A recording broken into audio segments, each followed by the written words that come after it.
tolerated. If convicted, she could face up to 10 years in prison and a $250,000 fine. The FBI's Nashville field office is leading the investigation. In a separate and somber development, the Shelbyville Police Department confirmed the body discovered in a submerged vehicle at Normandy Lake is that of 84-year-old Sarah Paget, who had been missing since April. Her disappearance had prompted a silver alert and widespread concern across the community. The vehicle has been sent to the TBI crime lab, and her remains are now with the medical examiner's office in Nashville to determine the cause of death. While no foul play is currently suspected, authorities acknowledge the heartbreak for Paget's loved ones and express gratitude to everyone who assisted during the search. Her passing marks a sorrowful moment for Shelbyville and the greater Middle Tennessee community. For more local news in a quick and digestible format, be sure to check out the Rutherford Roundup podcast, available on Spotify, iTunes, YouTube, and over on our website, wgnsradio.com. I'm Dalton Barrett for News Radio WGNS, part of your Good Neighbor Network, and I'll talk to you later. The Good Neighbor Network, on air and online at wgnsradio.com. Rutherford County's most trusted source for local news. This is Primetime Sports, WGNS, Murfreesboro, Smyrna, 1019, 100.5, AM 1450, wgnssports.com, Big GTV streaming video, and always at the game. The game. It's where you've had breakfast with the coaches for decades. It's the Prentice Alsop Heating and Air Coaches Corner, fueled by Donut Country and McDonald's. We'll sit down with the coaches to talk about their most recent games and the matchups ahead. Now from WGNS and Big GTV, it's the Prentice Alsop Heating and Air Coaches Corner. Good morning, everybody, and welcome to this August the 30th Coaches Corner. Glad you're along with us here on a beautiful Saturday. It's going to be very nice today. It looks like mid to upper 80s, and Middle Tennessee is at home today. They're going to be playing Austin Peay. You got plenty of time to watch all the college football through the day and then head on out and support the Blue Raiders, or just get there early. We've got a big fan zone going on in the Grove, and it'll spill out over onto Greenland Drive, I'm sure. So lots of fun out there as the Middle Tennessee Blue Raiders will be taking on Austin Peay.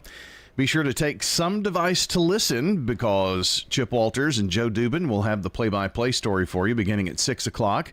You'll hear it streamed on wgnsradio.com or traditional radio 1019 100.5 WGNS AM 1450. And 4:30 will be our pregame coverage begin time. Okay, so that is what we've got coming up for you the remainder of the day this morning. Our coaches, I like to try to give you the order of coaches and how things are going to go. Riverdale, Smyrna, Blackman in the first 45 minutes. About 15 minutes per interview here, in and out this morning. I'm going to handle the first leg of the program. Bill Hockenberry joins us this morning, and he's going to be talking Laverne at 9:45, Oakland at 10, Stewart's Creek 10:15, Rockville 10:30. And then 10:45, John Dinkins is here, and we'll talk Siegel, Eagleville, then MTCS Cougar Corner at 11:15. So that is our slate of games coming up, our slate of coaches coming up this morning. I had games on the mind because between Thursday and Friday, we had a ton. Let's see, it's 3, 6, 9, 10 games. And here is a look at the Jennings and Ayers Funeral Home scoreboard and the schedule for next week. Blackman, a winner, 41-6. That's wrong. I had it might as well have been 0, but regardless, 41-6, the final score there.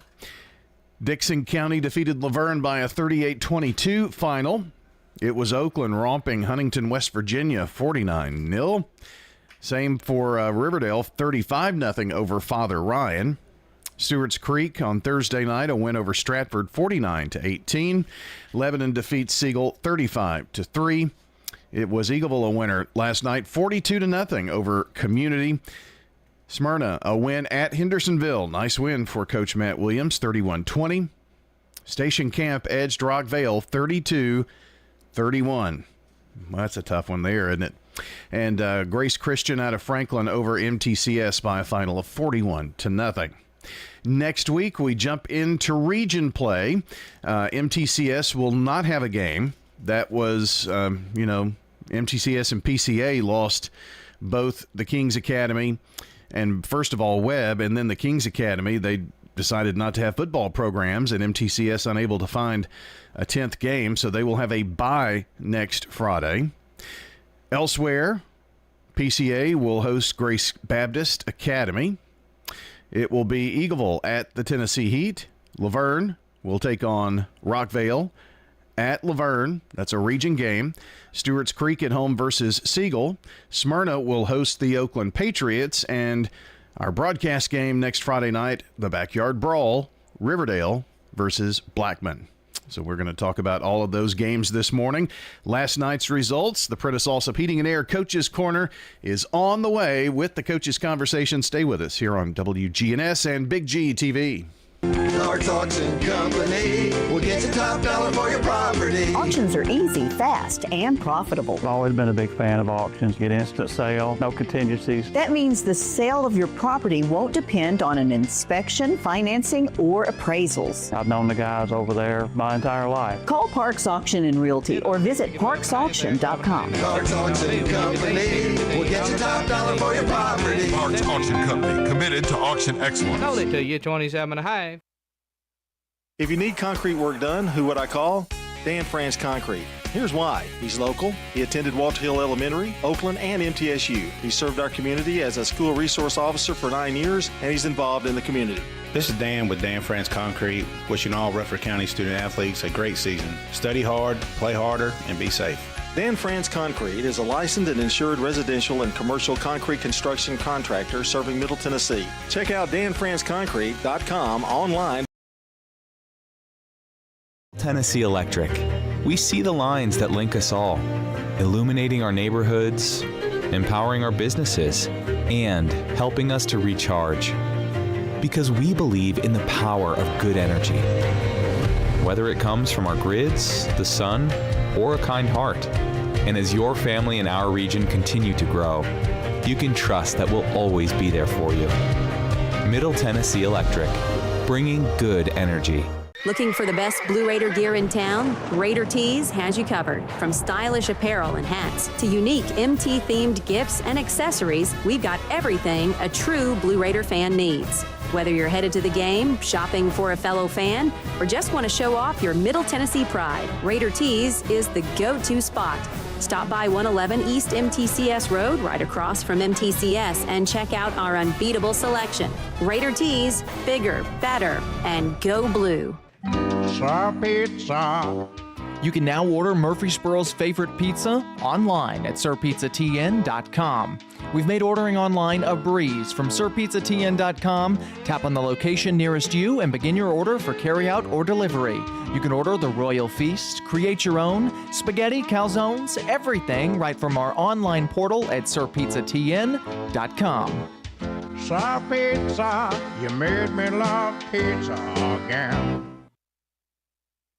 It's the Prentice Allsup Heating and Air Coaches Corner, fueled by Donut Country and McDonald's on 101.9, 100.5, 1450, wgnssports.com and Big G TV. Our game today brought to you by Tennessee Orthopedic Alliance. I guess it's the coach's show. I've done 2 games in a row. You'll have to forgive. But TOA, the largest and most comprehensive orthopedic surgery group in Middle Tennessee. Find out more at TOA.com. Coach Will Kreisky joining us this morning, talk Riverdale football. These 2-week ball games, man, I don't know. They're rough on me. I'm not a young man like you, but no, I'm feeling it too. It's been rough. I'm glad the weather's cooled off some. Yeah, I had a little spell up in July with the heat. I wasn't taking care of my body, and I preached to the kids, and I feel it at the age too. You know, we've had really for the start of football season, really 2 perfect Friday nights. We have. It's been really nice, really good weather, great weather for the fans, and for the kids. I think we only had 1 cramp last night in the game, 1 cramp, and from both teams. Yeah. So I thought that was pretty impressive. But again, that's due to the weather being nice and cool. That that situation, I think people relate cramps to heat. It's not necessarily heat. That's part of it, but it's exhaustion and hydration. All those things go into that. Yeah, it's all the combinations throughout the week. What you eat, how you take care of your body, what you're drinking, what you're putting in your body, and we preach that to the kids. It's pretty neat. I had a teacher at school stop me this week because one of our football players was taking her nutrition class, and she was like, "Coach, he's telling me that all y'all do is talk about how they eat and what they need to be putting in your bodies. Can you please start encouraging your kids to start taking my class?" And I will support that. I will support that and make sure I re-emphasize that. And I thought that was awesome because they do need to hear that from somebody else besides all the coaches at Riverdale. And it's just another support you have at Riverdale, and that's pretty. All these colleges got nutritionists and all that. Well, that's just an outlet we can use, kind of like the colleges, but by them having classes and learning the proper things they need to be putting in their bodies. Well, that's certainly at least a guest appearance at a practice or a team meeting or something sometime for sure. Well, that's great. Home night, again, festivities. Game night at Riverdale is pretty special, isn't it? No, it is. It's one of the best. Coach Messer and I have been talking this morning about it. Just how special it is. The place at Riverdale, and just the traditions that it's had for years in and years out. I think it's unbelievable. We walk on the field and you got families, you got Riverdale staff standing around supporting, you got the kids standing out as we come through the walkthrough. Just the traditions that they've had for years, and it's there, and just the enthusiasm and the excitement. It's just unbelievable, and it creates a great atmosphere for these kids. And that's what Coach Messer, he just talks about how he just loves seeing it. And loves that it's still been there. They've been there, him and Coach Armand and Phil. They've been there since the early 2000s. And he said, for them to still be able to see that 20-something years later, it's unbelievable. Well, I can go back further than that. When you played at MTSU and fine playing facility and all of that there. But having something that's your own, something that your kids can take pride in, something that the fans can take pride in, something that, has the name of former people who are the foundation of Riverdale football. That's special. It is. It's real special, and it's an honor to be their coach. It's an honor to coach there and be a part of it. Now we have the flashing lights, the jumbotron, the turf, and I tell you what, if I didn't have David Limbaugh, I would be be in big trouble. He has worked countless hours. Countless hours, making sure that jumbotron is top notch and everything's working. He was there. I think I left last night before he did because he was still in the press box working on stuff. Wow. That's the pride he has for the school. The school, he doesn't get paid. I give him Diet Coke. I know, that's what he gets paid in. Yeah. Diet Coke, and he works countless hours, and it's people like that we all don't see, the outside people don't see, that really helps our program grow and helps our program. He's invested in our program, and he's been invested in our program since I've been at Riverdale, since 2009.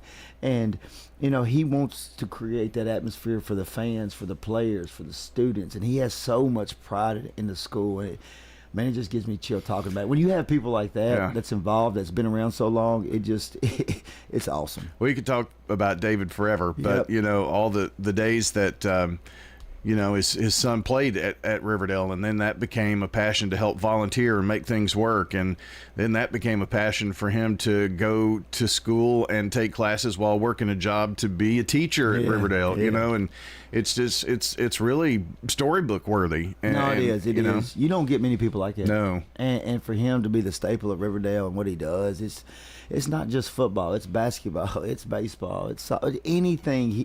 He will stop what he's doing to help Riverdale athletics, and that's just having people like that in your school and your programs is just unbelievable, and it helps tremendously. Takes so much pressure off. There is so much pressure already on you as the head coach, coaching staff, everything that has to be done.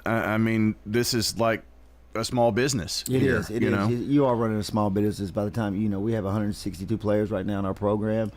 20 coaches, and we have a lot going on, and but your small business deals with teenagers. You're exactly right. Teenagers, we had one of them upset this week at practice because the girlfriend broke up with him, and I was losing my mind. Like, why are you worried about? We got a game. Like, what are you talking about? You're upset over a girl. But sometimes I forget what it's like being 15, 16, 17-year-old. But again, it's part of it, part of the process, and you got to find ways to motivate them and get them better. Well, last week's result will probably served as some motivation this week. Kind of talk about that and the week you had in preparation playing another D2 team. Yeah, it was very frustrating. Go back and watch the Knox Catholic and just the self-inflicted wounds we had. It was very frustrating, and the kids, we preached the self-inflicted wounds that we had against Knox Catholic, and last night we had 0 unsportsmanlike conduct penalties, and we are an aggressive football team. We're not always the nicest, but that's something I'm proud of. I don't know the last time that we had a game where we didn't have 1 unsportsmanlike conduct penalty in it, and that's due to the stress that the coaches put on them this week in practice. Coach Haley does a good job of punishing those kids after practice for doing selfish actions, and those kids bought into. None of the kids resisted it. They understood why they were running and doing their punishment, and it helped. Last night, the kids came to the sideline and celebrated. The kids came to the sideline and had fun, and it wasn't anything in between the white lines to get them a penalty. And I preached that at halftime. I said, guys, we're up 28-0 because we have 1 penalty right now. 1 penalty. Last week, the biggest thing that I preached all week was we went into the fourth quarter with 6 penalties. We finished the game with 12. Well, that's six a half for you. Yeah. So when you get 6 penalties in the fourth quarter against a really good Knox Catholic team who destroyed Anderson County this week, that in Anderson County is a really good football program. So that shows that you cannot have those 6 penalties in the fourth quarter against a highly touted athletic team like Knox Catholic. We're talking with Will Kreisky this morning, the head coach of the Riverdale Warriors. There are several programs, and yours included, that have a bit of a youth movement going on, and we're seeing some, underclassmen really step up. You've got some of that going yourself. We do. We're young. We're young in some spots, but again, we're young but talented in some spots. They came up big last night. Yeah, and Jacob Vaughn can be special. He's young. He can be special, and he's had a tough summer and off season because his running back coach has been really, really hard on him and stayed on him because we needed him to mature. We needed him to grow up fast, and he did. He made some good runs. He's made some good runs the last 2 weeks. He's picked up things faster than I thought he would. I never thought that he would be this game ready in week 2. I thought it was going to be by week 5 or 6. And some of the things he's done and the maturity he's taken in the leadership role he's done, and we've moved a receiver to running back to create more depth, and he's coached that receiver. He's been there. He's been a leader for that receiver. They come and meet with me. Both of them come meet with me every morning before school at 7:45, and we watch film and go over practice film. We go over the game plan for the week, and we talk. And both of them are involved and ask questions. And Jacob's really been that leader to help Chris get where he needs to be. And Chris was fortunate enough to get a lot of reps in the second half because we need him down the road. And Chris was able to rip off a 30-yard touchdown run. Jacob had, an 80-yard TD run last night, around 100 yards or so. Talk about Luke Tritch as well. He was the recipient of a lot of finally passed balls out there from Gavin. Yeah, Luke is a kid that, just come in and work hard. He doesn't say a whole lot. He's a quiet kid. And, I remember when he came into the program, he said, Coach, I'm going to be starting on Friday nights. And I laughed. I'm going to be honest. I laughed. I said, Luke, I hope you prove me wrong, but we don't have freshmen that play here. And I said, it's just a tradition. It's just the program, and that's just who we are and what we build. Like, it's hard for freshmen to play. He said, I'm going to prove you wrong. And I said, Luke, I hope you do, but you're not going to play on Friday nights. I said, you may get 5 or 6 plays, but that'll be it. Sure enough, about 2-3 weeks into practice, as he's practicing, I hit Coach Barnes. I said, yes, he's a starter. He's a starter. He proved me wrong. I said, let's get him ready. And he keeps showing up. Does he make use of mistakes? Yes. He's still a freshman. Sure. But he still makes plays. He made an unbelievable catch last night. I told Coach Barnes it was 28.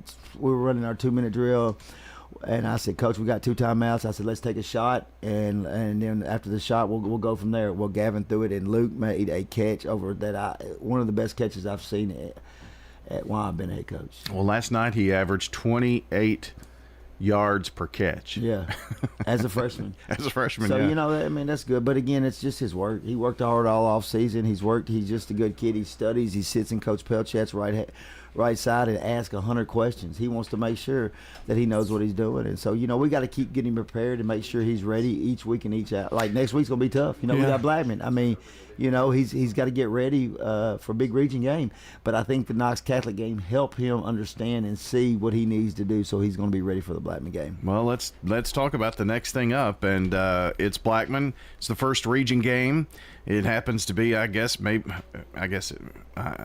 talk about rivalries. Everybody's a rival in this county, and now we're all in the same region. So, but it is a huge game to start off the region slate for you guys at home. Yeah, it's real huge. I hate to play them this early, but I mean, it is what it is, and we got to go and we got to get ready. And our guys got to be focused. Our defense has got to be ready. I thought our defense played outstanding last night. Gave up 6 first downs. That's pretty impressive. Aiden Emmons is leading that defense and doing a great job, and he's making plays all over the field. Hudson Fuqua is flying around on defense. I was watching it last night.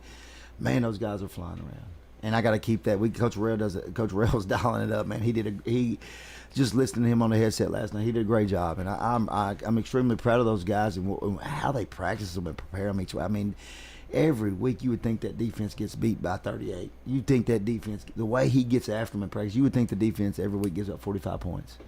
And the kids are bought in, and that's why they're running around. Coach Haley and Coach Ceremony has done a great job with this. We've bought into this new speed program, what we've done, and I think it's helped us tremendously the last 2 years. So I can't thank those two guys enough for what they've done. And we bought Titan Vest, and we had guys hitting 21 miles an hour last night in a game, 21 miles an hour. And I don't want to say too much data because Coach Haley's my data guy and figures that all out, but 21. We had two, Jacob Vaughn hit 21.2 on his touchdown run. I know Bird last night had I guess on a defensive play had a play for like where he hit 22 miles an hour. That's wild. So it's awesome. But again, all those guys are flying around. We're getting better. We got Blackman, and Blackman's going to be a battle. I think next Friday night it's 2 evenly matched teams. I think it's going to be a 4-quarter game, and it's going to be physical, and I hope everybody can come out healthy. I guarantee you that we'll look back at this game in Week 11 and say, well, because of this result, this has happened. Exactly. I mean, I really think there's that much importance on this game. Yeah, that's what I think it is too. I think it's a very important game, and it's we don't realize it now, but like you said, in Week 11, we'll be like, man, that game meant a lot. Well, we will be there. Looking forward to coming out, and the Riverdale Blackman games have been special for a long time. It's on schedules as the backyard brawl most of the time. It doesn't even have teams there, so we know what it means, and it's going to be a fun time, fun atmosphere. I hope folks will get out, and if you can't, you can join us, but this is one you don't want to miss, Coach. No, I don't. I hope Blackman brings a lot of people. I hope Riverdale brings a lot of people. I hope it's standing room only, because that's what these kids need. Both schools, these kids, I mean, it's high school, man. There's no better place to watch a high school game. I had some people I graduated with from Henry County, their kids play at Father Ryan, and they waited for me after the game and gave me big hugs and said, Coach, man, this is amazing. I never thought there would be anything that could compare to Henry County football, but this place is top notch, and it compares to a Friday night in Henry County. And when those two said that to me, that meant a lot to me. Well, you hit the mark. Yeah, that's a special place. And when they said that, man, it made me feel proud and grateful for the administration that we have to help support and do what we have on Friday nights to make it enjoyable and make that experience, wonderful for these kids, these parents, and these families. We'll appreciate it very much. Will Kreisky joining us this morning, the head coach of the Riverdale Warriors on the Coaches Show, brought to you by Parks Auction Company. Let their team of experienced and professionally trained staff utilize the auction process to sell your property online at parksauction.com.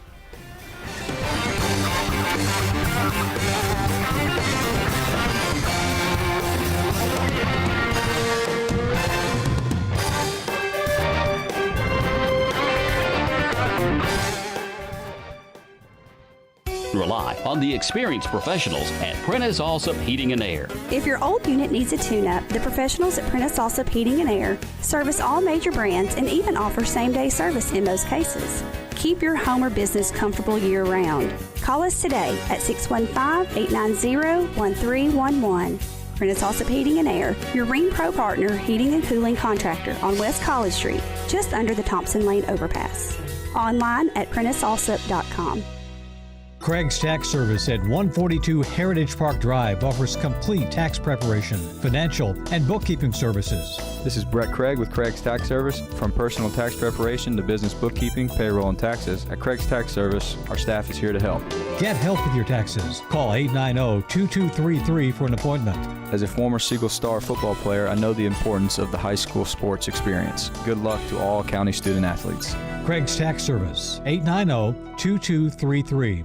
Since 1989, Franklin's Printworks has been Rutherford County's trusted print partner, delivering high-quality, fast turnaround printing for businesses, organizations, and individuals. Letterhead, envelopes, business cards, brochures, booklets, all that is still our bread and butter. We do it every day. Jeff Carlton with Franklin's Printworks. The needs have evolved for most businesses, and they're looking for a large format capability, or they're looking for a direct mail capability. We're glad to help with those. Franklin's Printworks, your local printing experts. Winners Trophies can help you with customized awards for any occasion. Owner Kelly Hockenberry continues to provide awards for sports teams, churches, recognition awards, and more. Call Winners Trophies at 904-6002. That's 904-6002 for the best in quality, service, and pricing. You can also email Kelly, winnerstrophy@comcast.net. That's winnerstrophy@comcast.net. Any award for any occasion. Winners Trophies, 904-6002.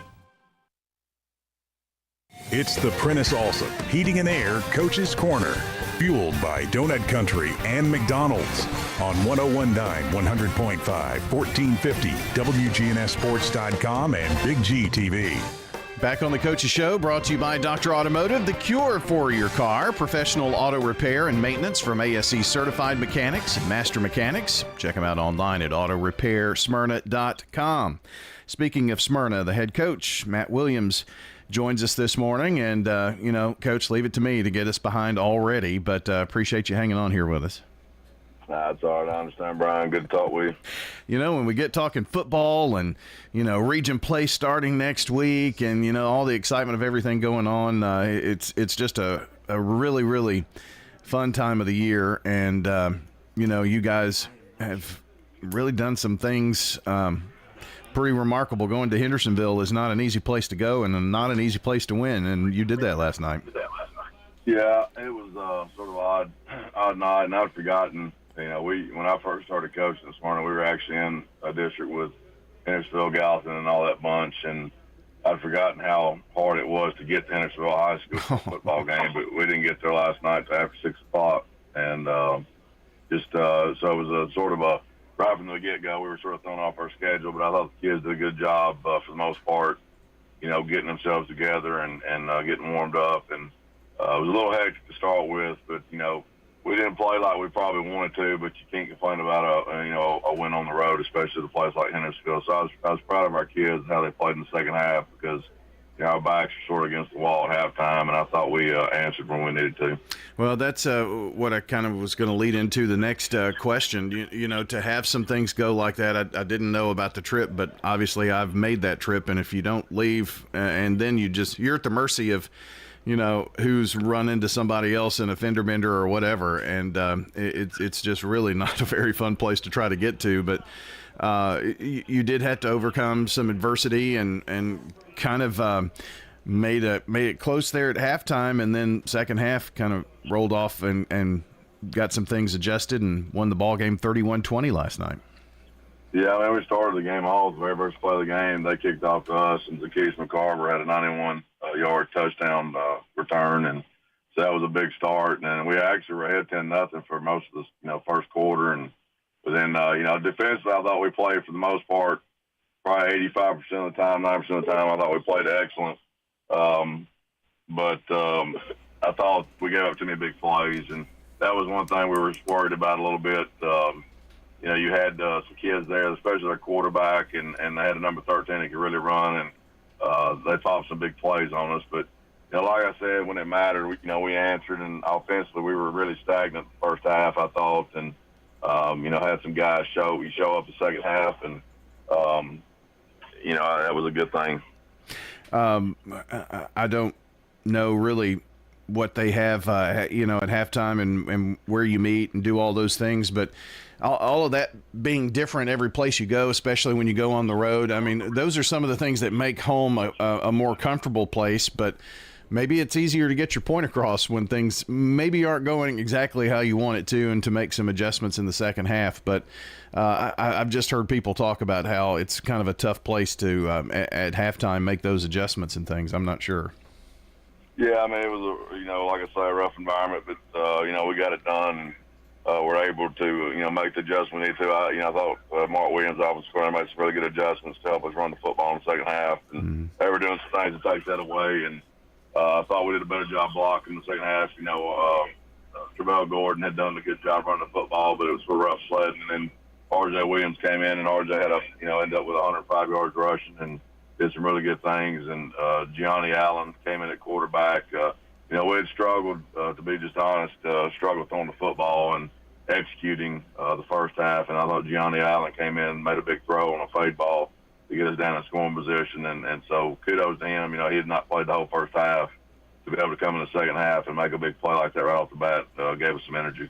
You mentioned RJ also and Z. Z, not only did they have that big kickoff return, but a big almost 40-yard reception last night. Nice run. I mean, it sounds like you've got kids that are playing in multiple positions and doing what's best for your team for that series, for that play. Yeah, we do. And we were a little shorthanded last night. Donnell Valentine was out. Our big tight end, who that sort of changed our offense quite a bit, and had some other kids that have been sick this week, and sort of a weird week. But I had some kids, like I say, step up, and I thought blocked up perfectly, and he really made some good runs. And Zacchees, had the big throw I was talking about from Gianni, who actually was to Zacchees. It was like a 36-yard reception down the sideline and got us in scoring position, and just had some players step up when we needed them to, and that was a good thing to see. And defensively, like I say, there were a lot of times defensively that we were dominant. We've just got to quit giving up the big play. And, offensively, we've got to start, we got to stop being our own worst enemy. A lot of times in the first half, there were things we had called that didn't get executed. Or, I think sometimes we have kids that try to, they almost outsmart themselves trying to think a little too much. And we had a couple turnovers last night that could have been prevented if they had just executed what we asked them to do. And we got that corrected. And so, again, you got to give credit to the kids. You're on the road like that in a tough environment. We played in two tough environments. At Brentwood and at Hendersonville is not a good, easy start to the season. So I think we've been battle-tested as far as road game environments. And, so, again, this can't be any prouder of the kids and how they responded in the second half. No doubt about that. Matt Williams joining us, the head coach of the Smyrna Bulldogs. Let's talk defensively a little bit. Zarian Butler last night, 4 tackles, 2 sacks, a couple of pass breakups for you, and Noah Jager also had 8 tackles, forced a fumble, and fumble recovery too. So, I mean, your guys were getting after it.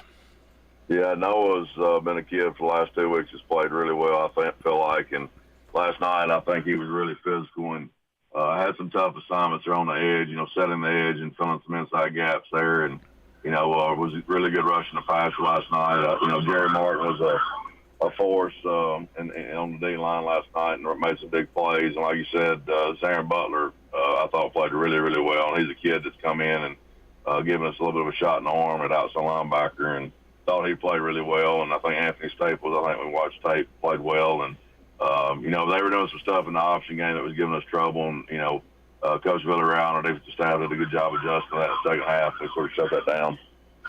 Coach, it's hard to believe that you haven't played your first home game, and it's also hard to believe that we're talking about region play starting this next week, and it's region the rest of the way. And the realignment brought more teams in. While it does give you there are pros and cons, I see, just about for everybody. The number of games that you have to get non-conference, all that kind of thing, that certainly helps. Travel certainly helps. You're in the county. But you played 2 former state champions the first 2 weeks, and now you play in the region play. The first game for you is hosting a team that's won 4 out of the last 5 6A titles.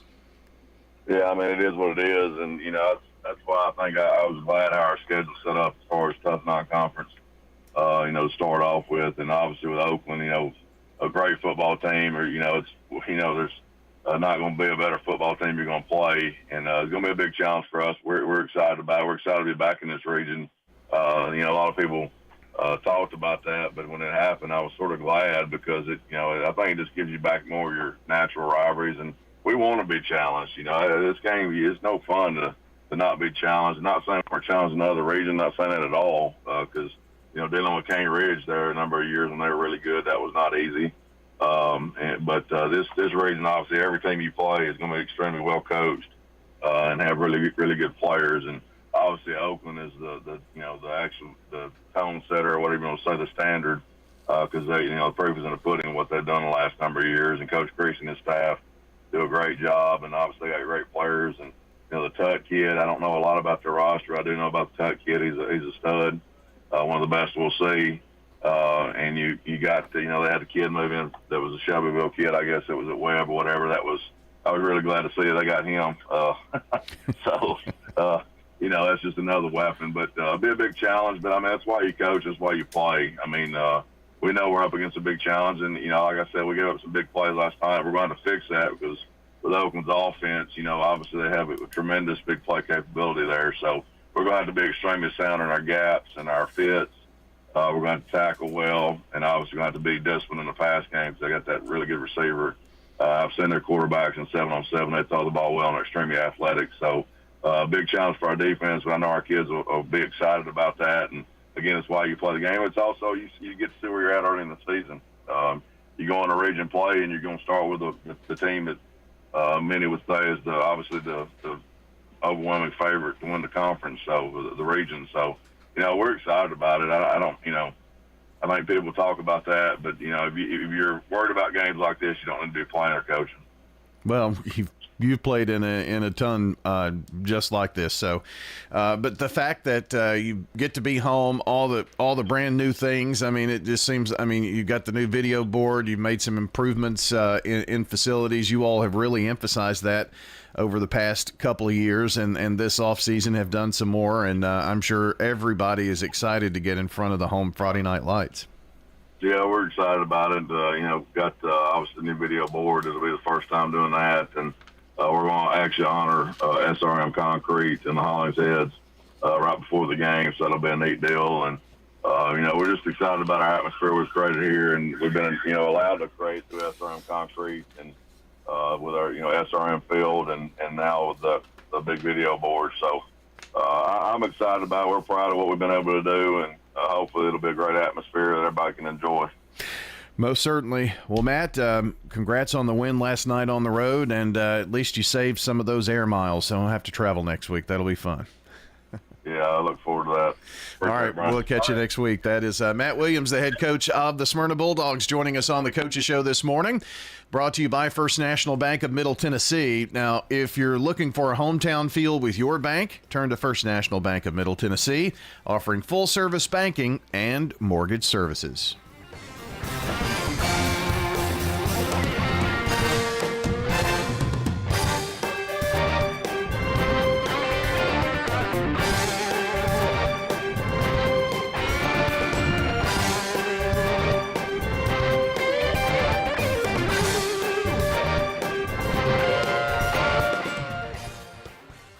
We're here at Rick's Barbecue catching up with Anne-Marie Brent, who tells us not only do they have barbecue, smoked chicken, loaded baked potatoes, but the slaw dogs are out of this world. I do love the slaw dogs. People are like, is that a big sausage? I'm like, no, it's a deep fried hot dog. And the slaw that we put on them is a spicy mustard slaw. It's actually really good. I like to dip it in white sauce. Rick's Barbecue has awesome deals to feed the entire family. We have family packs, and it can feed 4 to 6 people. We have a picnic pack, which is the family pack doubled. Rick's Barbecue, 212 Warrior Drive. It's not just your home or car. I'm State Farm Agent Emerson Williams. We see your home and car as the time and memories that you put into it. Give me a call at 615-459-2683 and let me help you give them the protection they deserve.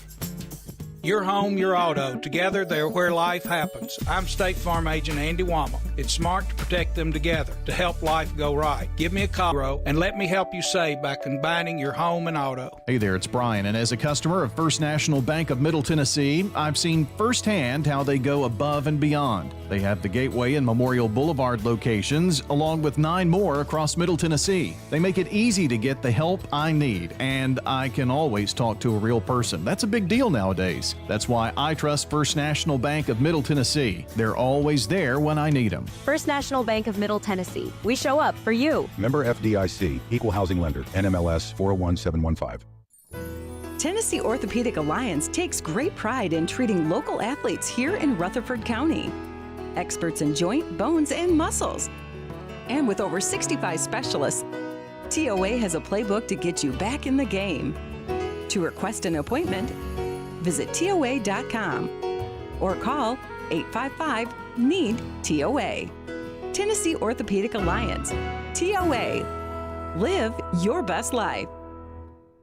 How about a fix for your sweet tooth? Donut Country is open 24 hours a day to cure your cravings. They've been serving up the freshest donuts in Murfreesboro since 1978. There's just something different about donuts from Donut Country. Bo and Cindy Davis and their wonderful staff will greet you with a smile, and you'll see all donuts aren't created equal. Fresh donuts anytime you want them 24/7 at Donut Country on Memorial down from Clark. And they're open each morning on Middle Tennessee Boulevard. Check out their Facebook page for specials and promotions. Nothing else compares to Donut Country. Open 24 hours.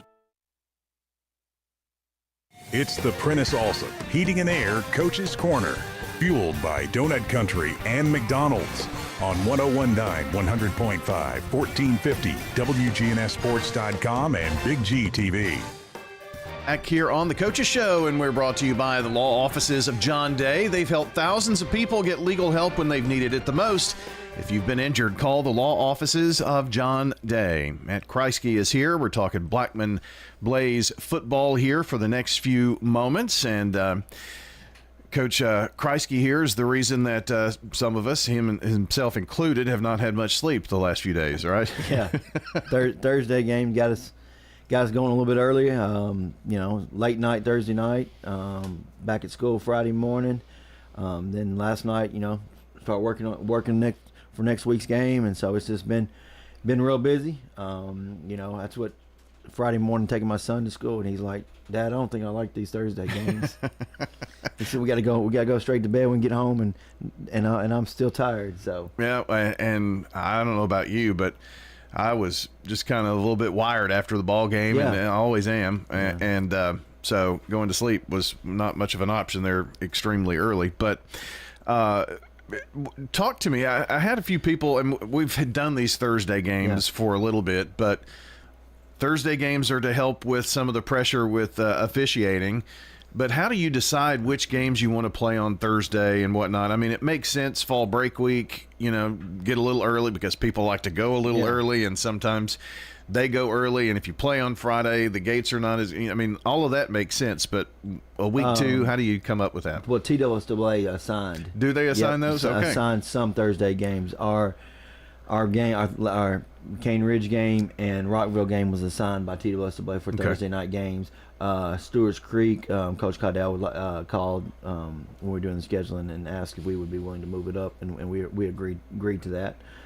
Yes, it does make it for a short week of practice, so that's a little stressful because you want to make sure you get everything in and you get the kids ready and you get your game plan ready in all three phases of the game. But the other team's doing it also, so you're both doing it. And also, it kind of breaks up the monotony of playing every Friday night. Give the kids a Friday night off where they can maybe go watch some of their friends play or just enjoy a Friday night off. What does Matt Kreisky do on a Friday night that they're not playing a football game? Working on the next opponent. How did I know that was going to be the answer? So instead of going to the game, I stayed at home. I watched the Riverdale game on YouTube, and I watched that game. And then I also had other games in the county on watching it. And just you start preparing. You always want to get a day ahead. So that's what I did. Stayed up late, probably a little after midnight, working. So that's what coaches do. You you always want to work. You always want to feel prepared. You always want to get your team prepared, ready for the next week. Sometimes you don't even get to enjoy what just happened. And hopefully you try to tell the kids to do that, enjoy this, come back, all of that coach speak. But, on the way home last night, I was just thinking about we need to get these things fixed for our next broadcast. And I know you do the same thing. Yeah, I mean, you always try to enjoy the win, but, I don't do a good job of enjoying the wins, and that's how I am. That's how I've always been. But I think I've done better as the years gone on. But you always after the game's over, you're always thinking about your next opponent as a coach. Well, we'll talk about that coming up because it's region play for the rest of the way, which is mind blowing to me, and for some who are just now maybe getting into following high school football the last few years, you're thinking, it's the first Friday night in September. We're talking region already. Well, yeah, we'll remind you of why that is. But Thursday night, 41-6 victory over Cane Ridge. 14-6 at halftime. I'm sure you would say that it should have been maybe 21-0 at halftime. Yeah, it should have been. We were up 14-0, driving to score again. We fumbled the football, they scooped it and scored. And it is what it is. But one of the things that we got to fix and correct, I felt like once that mistake happened, we kind of all our energy was gone from there until the second half. So we've got to be able to. We talked about it. We've talked about it the first week. We talked about it this week, but about being resilient. So we have to bounce right back. Our defense did a great job. I believe they had 42 plays on offense, and our defense gave up 54 total yards. So that was huge. So offensively, we got to match our defense's intensity. And when something bad happens, is just move on. You got to move to the next play. I really thought that when you had you had some offensive struggles in the first half. Yeah. Okay, and you just as much said that. So, but your defense was solid. Yeah. I thought, and sometimes it maybe takes a minute to come around after halftime. I mean, things started to click for you guys, but that's when you count on the defense to keep a game close. Yeah, our defensive line, I thought they had a heck of a game. Our linebackers, with most of them, their second game started, they played really well. Secondary did a good job coming down, filling the run. So we're really impressed with those guys. I think one of the things, offensively, we scored on the second play of the game. Yeah. And I feel like the kids took their foot off the gas pedal instead of just keep going. We got to realize it's a 4-quarter battle. Anything can happen in 4 quarters. So we've got to keep the same intensity, the same energy throughout. And so when we went into halftime, I challenged them. I told them, I said, you made this a game. It's a 4-quarter game. How are you going to respond? What are we going to do in the second half? Are we going to lay down and let them come back in the game and tie it up? Or are we going to play our style of football and play Blackman football? And I think, we came out and we responded. We are talking with Matt Kreisky this morning, the head coach of the Blackman Blaze. Boy, did you respond. 14-6 at halftime, 41-6 final score in that. You kind of knew that they were going to try to keep it on the ground, and it was just like they ran into a concrete wall every time. I keep going back to the defense, but, man, it was a really, really good effort by your whole defense. I was really impressed with the running back. He ran the ball well. And then we did a good job of stopping him. But if he got that little crease, he could hit it and he could run. So they did a great job. We blocked a punt in the first half. Jalen Dow scooped it and scored a touchdown. That's one thing we really work on week in and week out is our punt block team, and so that's 2 weeks in a row. We've had a punt block, and that's our goal each week is to win the special teams phase of the game. And I think we were able to do that Friday night. Well, talk about, you kind of mentioned Javion a little bit. Your quarterback, Elliott, 6 of 10, almost 140 yards, and had TD runs of 36 and 30, I believe. And really impressed with Micah Nance. You've developed considerable amount of depth back there. Yeah, Micah did a great job running the ball. Also, Javion adds another element, being able to read and pull. And when he takes off, he goes. His first touchdown run with a 33 or 36-yard touchdown run. Majority of the fans and even some of the coaches thought that Jabari had it and Jabari was about to score. They didn't realize Javion had it until he reached the end zone, and it was the way he pulled it and the way Jabari carried out the fake was amazing. He still he made a linebacker miss. The safety tried to come down and tackle him, and then they finally realized he didn't have the ball. So Jabari was just as much a huge part of that touchdown play than Javion, but Javion did a great job on the 2 runs he had. Made some throws in the second half that we really needed. Threw a bubble to Max and Max Wilcox, and Max breaks 3 or 4 tackles, and then we were able to score the next play. I believe Jabari ran that one in. Coach, have done this for a quarter of a century. Yeah. Fooled me too, or about half of it. Then I saw the sideline, and it was like, there's something to that to be, because it takes defenders away, right? Yeah, and it makes the defense defend all 11. If you can sell it, and that's huge. They can't just focus on the running back. They got to make sure that Javion is not pulling it. He did a great job. Micah Nance, like you mentioned earlier, man, he had a great run. Was able to cut it back. I believe that for our last touchdown, and did a great job. Sophomore running back who's going to be special. Kid doesn't hardly speak, but comes to practice every day. Works really hard. Just his work ethic is unbelievable. So we're really impressed with him. You got him and Jabbar in the backfield, and that's huge. And then our receivers that we're able to get the ball to, Brylan Odor, Max Wilcox, Kari Dixon, and so we've got some weapons, and I told them after the game, told them Friday, we've got to play a 4-quarter game next week if we want to be in the ball game. Well, let's talk briefly about next week. This is a game that's known by many names. Most of the time, it's not by the name of the team from either side. That just kind of shows you what kind of rivalry it is. But you get to head on the road, first game in the region, and it happens to be at Riverdale. Yeah, it's Riverdale Blackman. It's a huge game, backyard brawl. We got to have a great week of practice. We got to prepare. Their quarterback is really good. Had a really good night last night. They had a freshman receiver who had some big plays.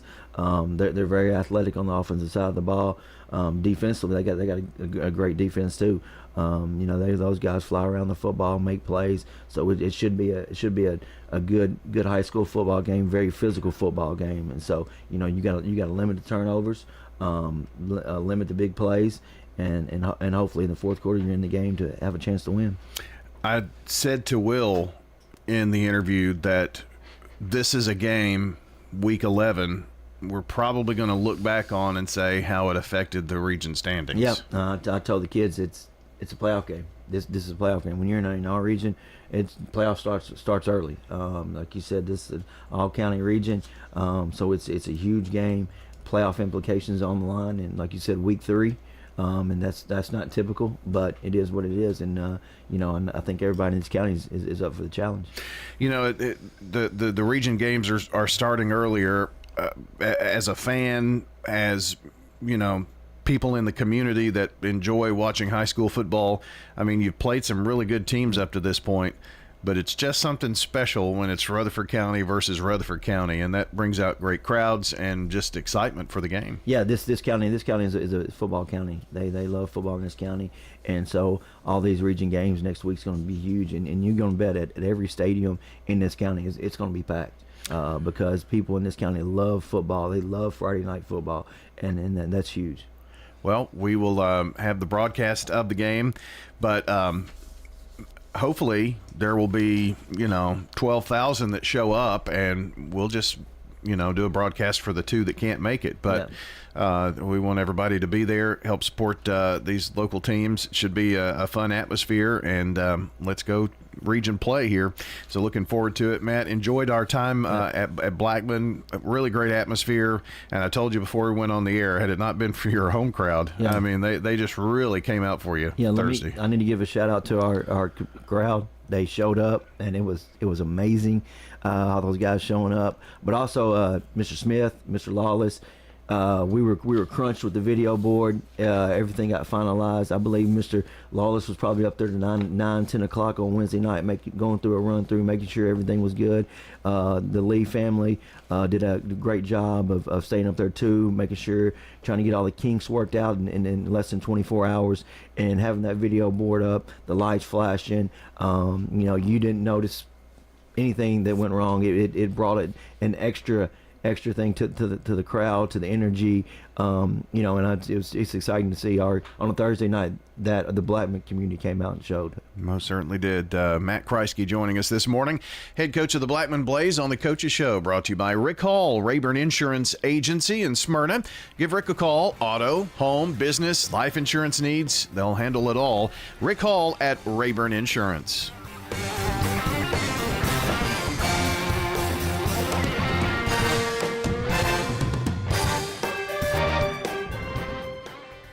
This is a paid legal ad. At the law offices of John Day, we take only real cases that make a real difference. The law offices of John Day took the burden really off of my shoulders. So if you think you're going to get rich quick with a frivolous case, I'm not the lawyer for you. I want you to know that I appreciate everything you have done so much. I know you went over and beyond. If we're not able to help or aren't the right lawyer for you, we'll do the best to point you in the right direction. If you've been injured, call the law offices of John Day for a free consultation. Hello, this is Coy Young at Las Casas Feed Supply. We'd like to welcome you to our door and hope you find the customer service and expertise that exceeds your expectations. Las Casas Feed Supply caters to all homeowners with a quarter acre to several acres, focusing on premium feeds and dog foods you won't find in box stores. Nutrition is our specialty here at Las Casas Feed. And yes, you can even get milk from the MTSU dairy at Las Casas Feed Supply, the best milk in town. Las Casas Feed on Barlow Lane, just off Highway 96 East in Las Casas. Life changes, then it changes again. Hi, I'm Edward Jones Financial Advisor Lee Colvin. A job loss, change in health, or loss of a loved one can have a big impact on your family's financial security. Let's work together to help make sure that you're equipped for life's unexpected events. Stop by our office in the Public Shopping Center on South Rutherford Boulevard, or give us a call at 615-907-7056 for an appointment. Edward Jones, Making Sense of Investing, member SIPC.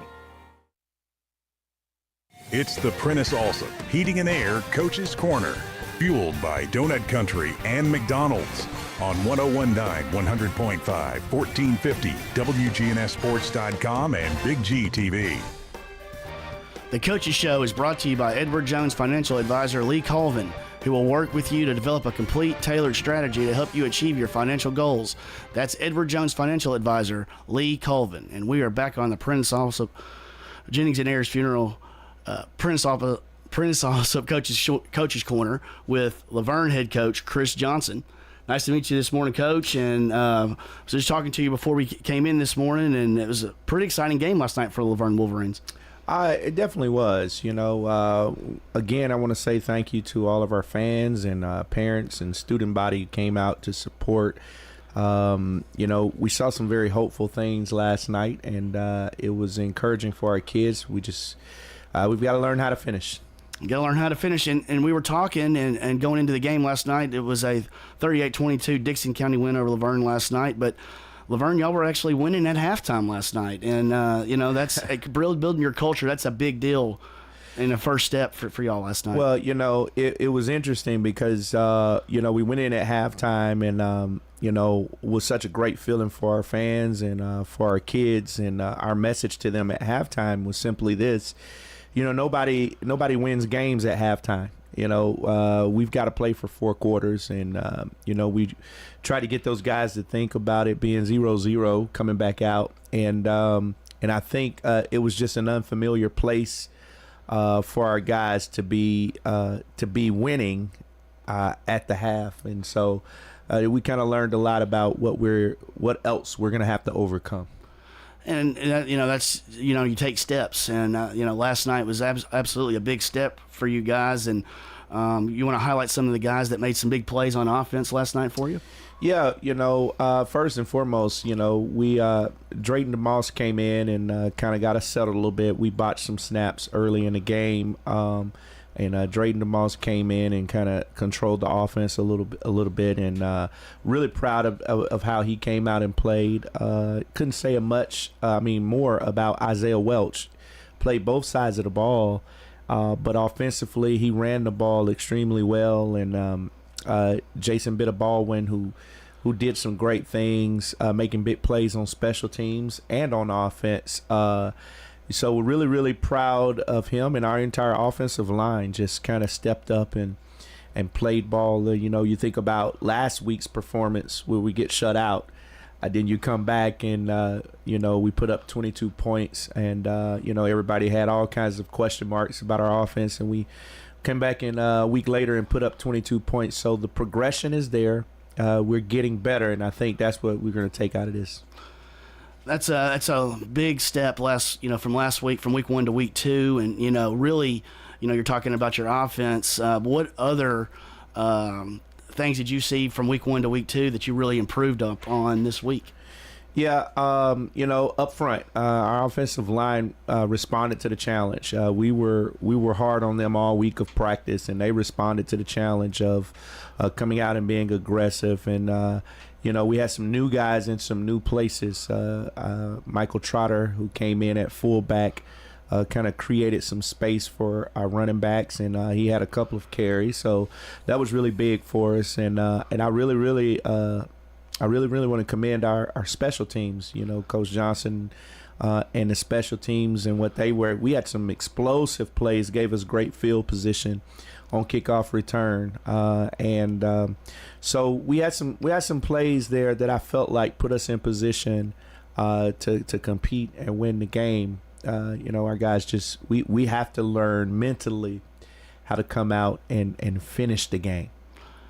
I get that, and especially with the young team, and I know you were telling me earlier, your numbers are up, and you got a lot of young freshmen, sophomores, especially freshmen, that are just going to grow for you. Yeah, we've got a great deal of young guys, and our young guys. What I'm really excited about, I think that across the state, coaches are going to be measured in their program by how that first freshman class, when you come in as a new head coach, how that class grows. And our freshmen have come in and responded to the challenge, and we're really, really gelling with them really well.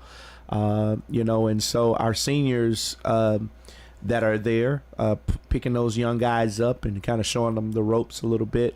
So, I'm optimistic about everything that's happening. There were hopeful moments even last night, and we just have to realize that it's a marathon, not a sprint.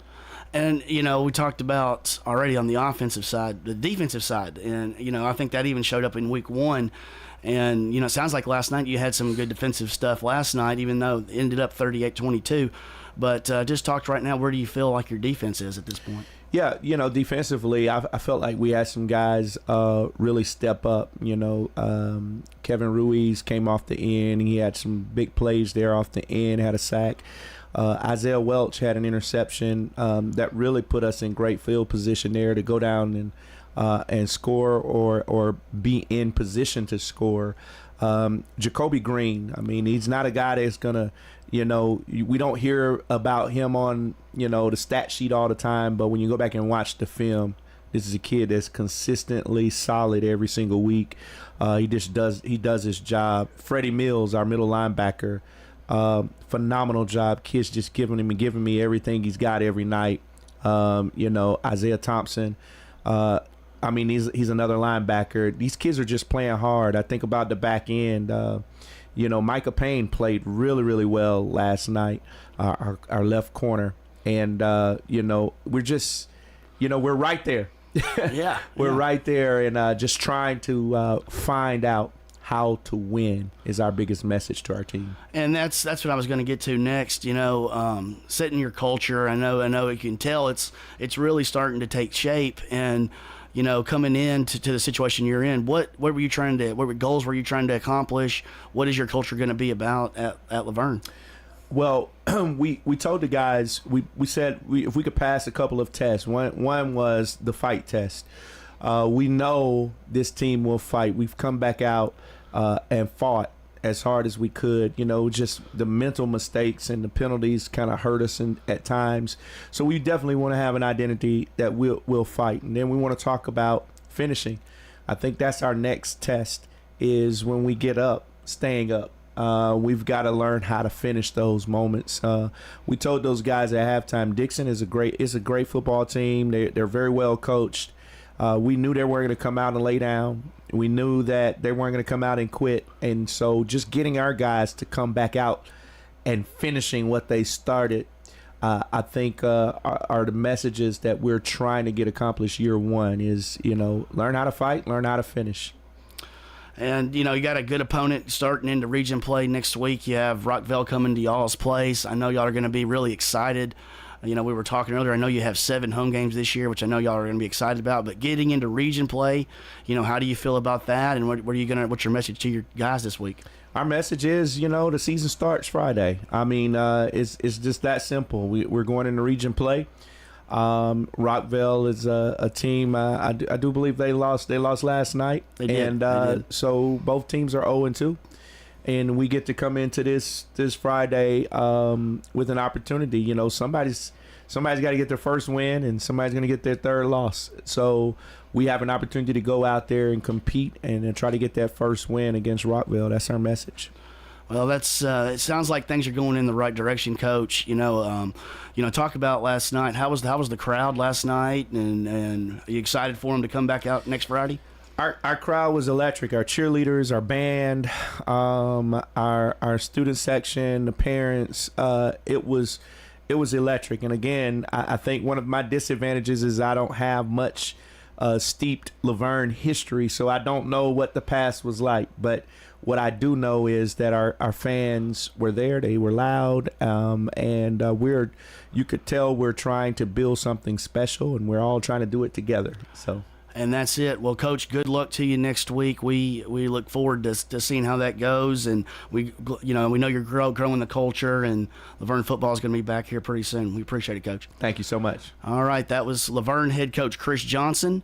The Coaches Show is brought to you by Las Casas Feed Supply, locally owned and operated by Coy and Jennifer Young, specializing in animal feeds, premium pet foods, farm supplies, and more. We'll be right back.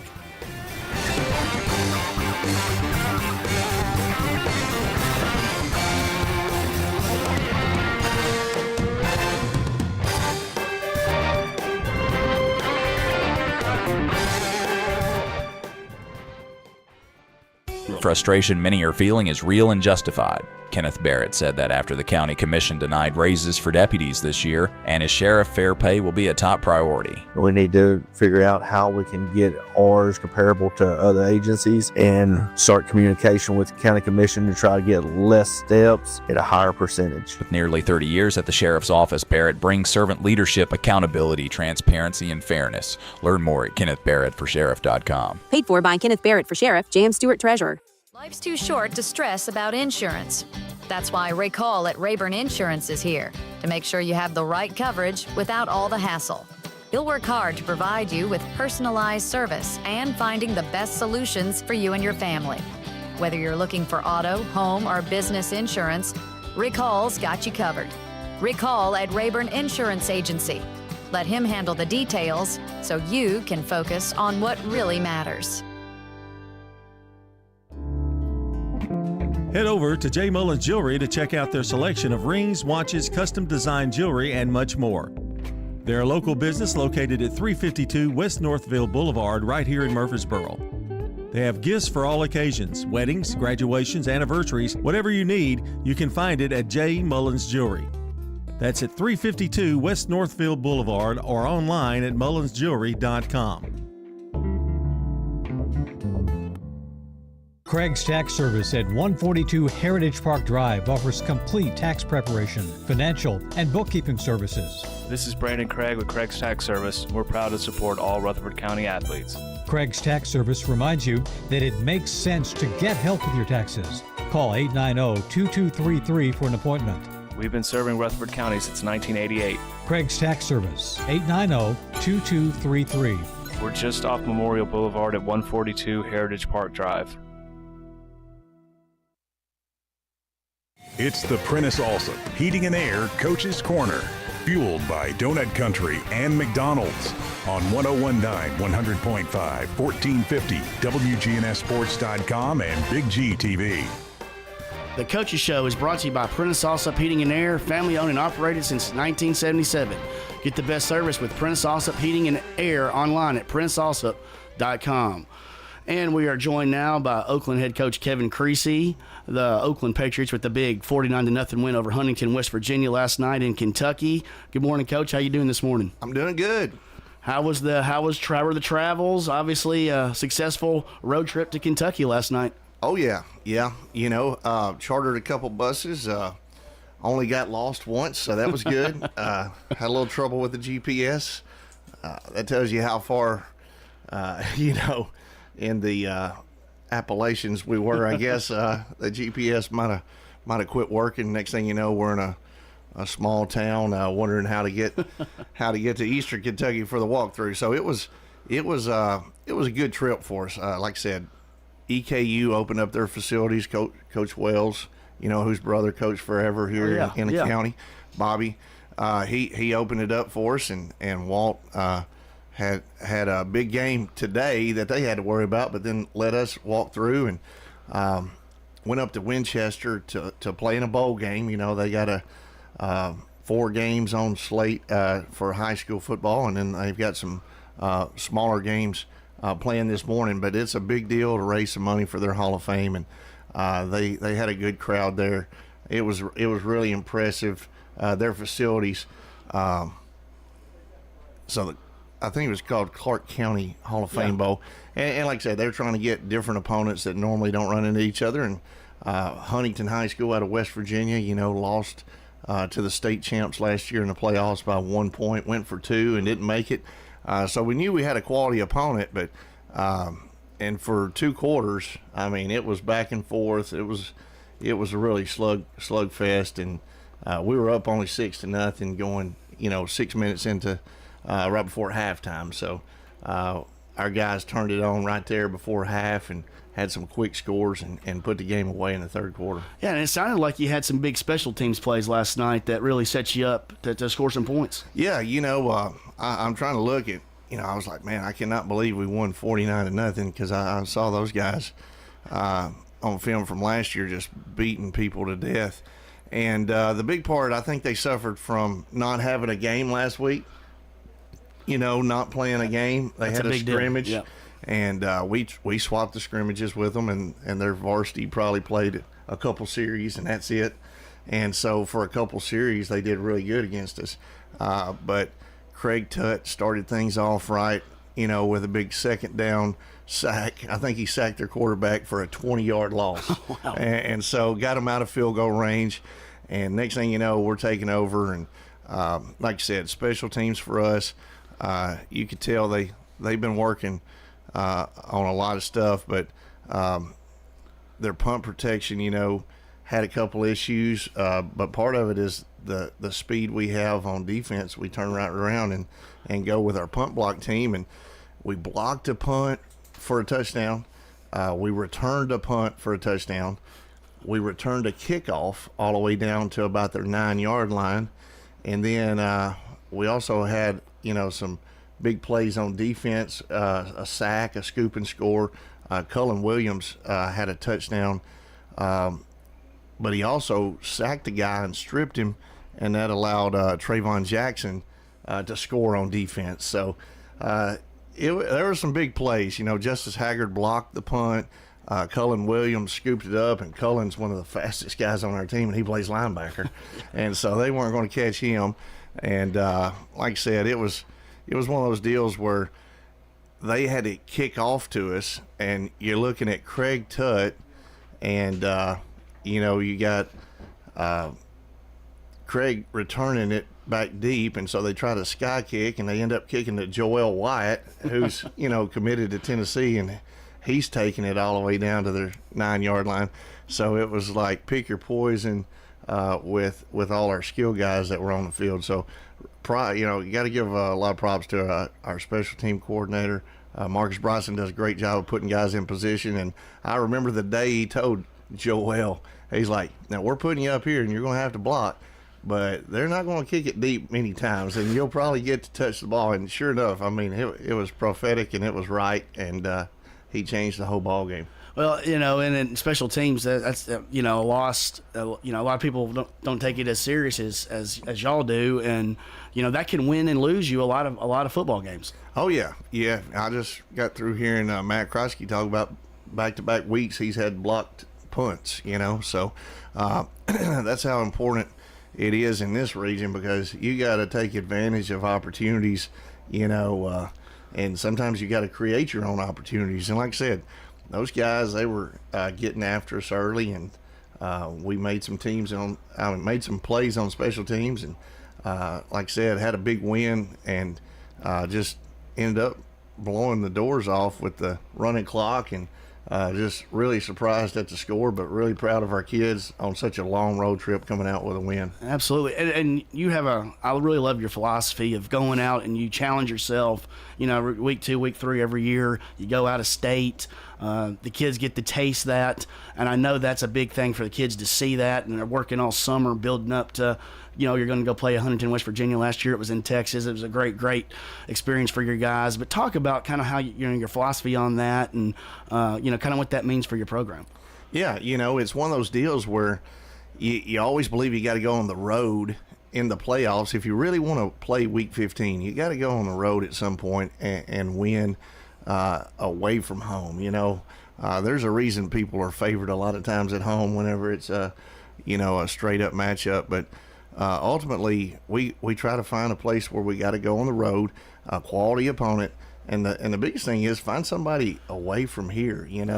Last year we played Haywood County. They're one of those teams that we don't really run into very much. We played Antioch, played like I said, a team out of Texas that's really good. This year we weren't familiar with Huntington at all. Changed their offense a little bit. Went with an athlete at quarterback who's committed to Clemson. So ultimately, you're looking at a team that has a couple linemen that are committed to Marshall, and they got a couple skill guys that are being looked at by Oklahoma and the such. And then, their quarterback that's touching the ball every single play is going to play, a skill position at Clemson. So it was really surprising. Like I said, they were just kind of caught behind the 8 ball because they didn't have a game under their belt, and a lot of times your most improvement happens between your first game and your second game. Now, we still got some things to clean up on offense, but I thought our defense was clicking on all cylinders, and for the last 6 quarters they've had a shutout. Yeah, and that's what I've heard from about the speed of the defense. It just seems like you've got people all over the place that are swarming to the ball, the athleticism you have at every position on that defensive side of the ball, and we know that's going to be one of your strengths.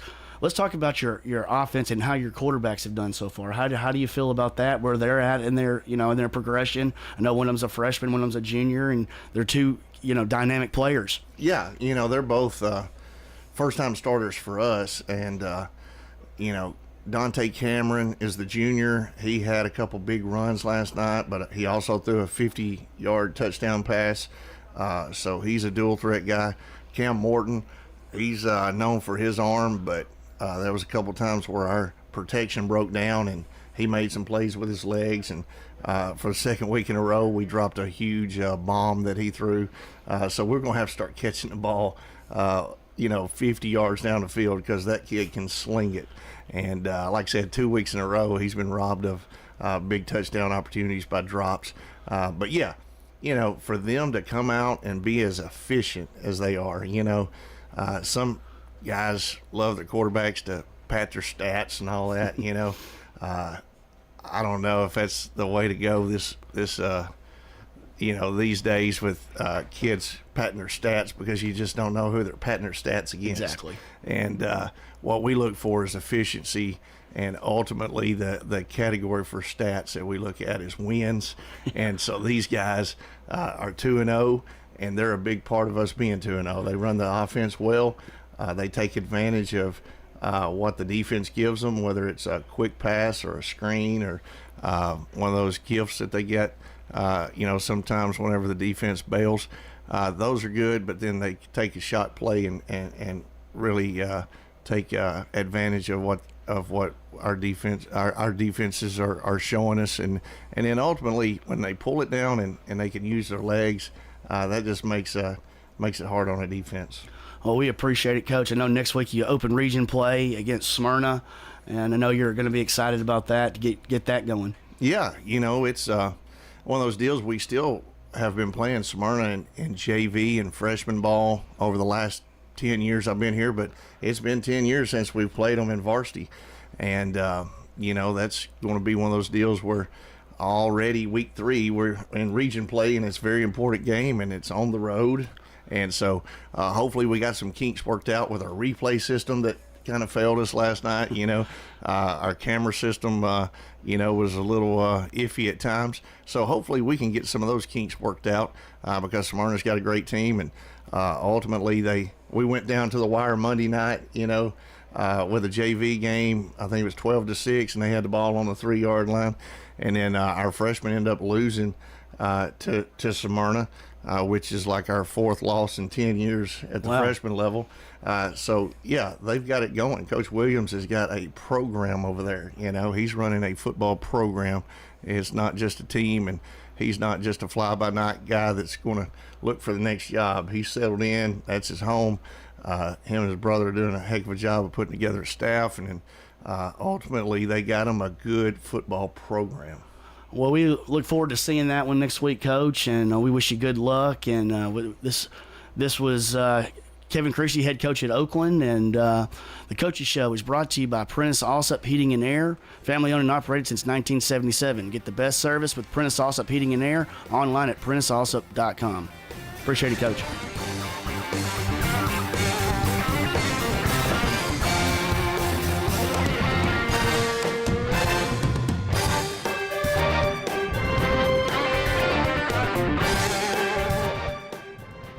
Is your car running like a dream, or does it need a little TLC? At Dr. Automotive in Smyrna, we treat your vehicle like it's one of our own. Let's hear what some customers have to say about Dr. Automotive. Been coming to them ever since he opened up. Good family. I recommend other people to get them repaired here because I knew they would do it and do it right. Been happy to send people to him because I trust what he does so much. We're crazy about him. It's all about the doctor. For quality care you can trust, visit Dr. Automotive in Smyrna. We've got the cure for your car.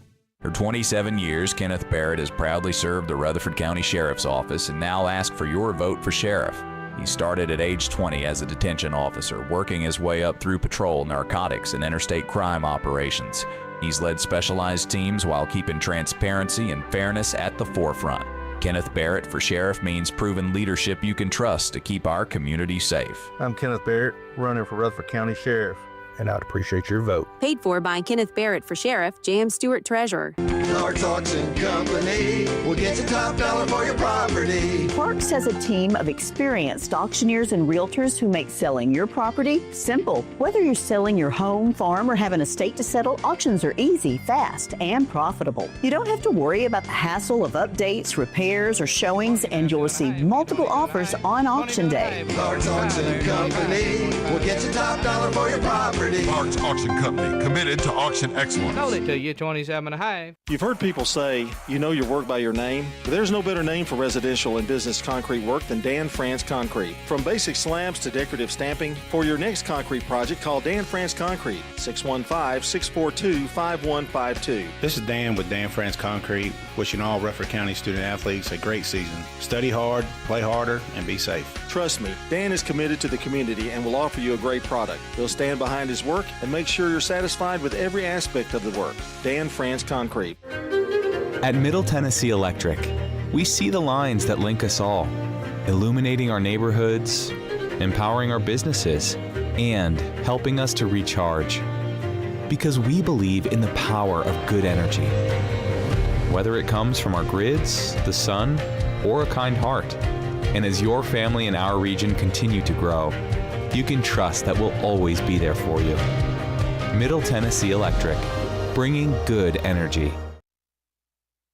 It's the Prentice Allsup Heating and Air Coach's Corner, fueled by Donut Country and McDonald's on 101.9, 100.5, 1450, WGNSsports.com, and Big G TV.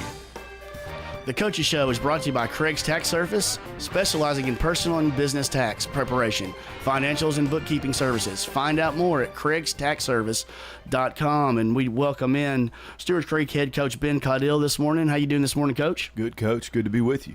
And you had a big 49-18 win over Stratford. I believe y'all played Thursday night this week, and off to a 2-0 start this season, and got things rolling over there for the Redhawks. Yeah, Ben, obviously, a sprint to the season whenever you play 2 games in 6 days. And last week we dealt with the heat, and this week we, kind of dealt with, everything that was pushed in a little bit. And I think any coach would tell you when you play an away JV game on a Monday, when you got a varsity game on a Thursday, it's going to be a challenge, but every week's a different challenge, and our guys were able to respond to that. And, we talk a lot about responding and not reacting to things. And I thought our coaches did a great job of making sure our guys were ready to roll. And, you obviously region play's coming up this week, but, some of your key players is where, let's just go ahead and talk about Jamarcus Brown. I mean, a touchdown machine so far for you. Yeah, Jamarcus is, he made the most of his opportunities, I thought, against Stratford. He only had 11 carries, but certainly made every single one of them count. And, Jamarcus has worked really hard. I think he learned from some really talented guys last year. Both of them are, toting the ball in college this year. And, he's been patient. And I think he would, be the first one to tell you he was a lot more complete than he was week one. He did not have a good week blocking in week one, and that's something that we challenged him with. I thought he did a much better job, on Thursday night. But I got to tell you, there were a lot of guys that did some damage for us. I think we had 4 different ball carriers, across the goal line. Jerry Taylor, he scored one. He pulled down on the perimeter, and he also fumbled one into the end zone, which I know he's upset with, and that cost us the opportunity to score there. Sam Bello scored one there as well, and then Jaden McKnight had a big night for us, scoring as well. And so really proud of all those guys. And I think anytime that you're able to spread it around and hopefully not have an opposing defense, just circle one guy that they got to stop. I think that's a big deal. And you mentioned him, Jerry Taylor. Talking about your quarterback. Where do you feel like he is right now, and especially from week 1 to week 2?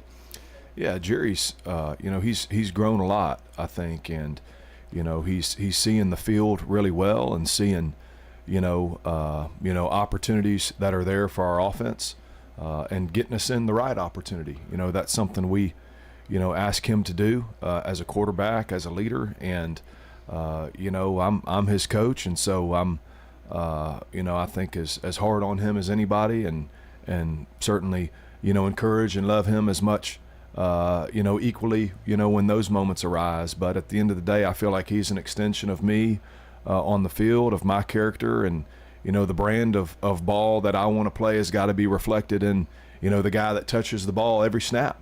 And Jerry's really maturing into a senior leader, not just of our offense but of our entire team. Yeah, and obviously offensively you got a lot of weapons, and you mentioned all your running backs and your quarterback, and but keeping Stratford to 18 points, I feel like your defense made a big stride from week 1 to week 2 also. Yeah, we did. I think Coach Waite would say that we left a few opportunities, there on the field there, especially late in the second quarter.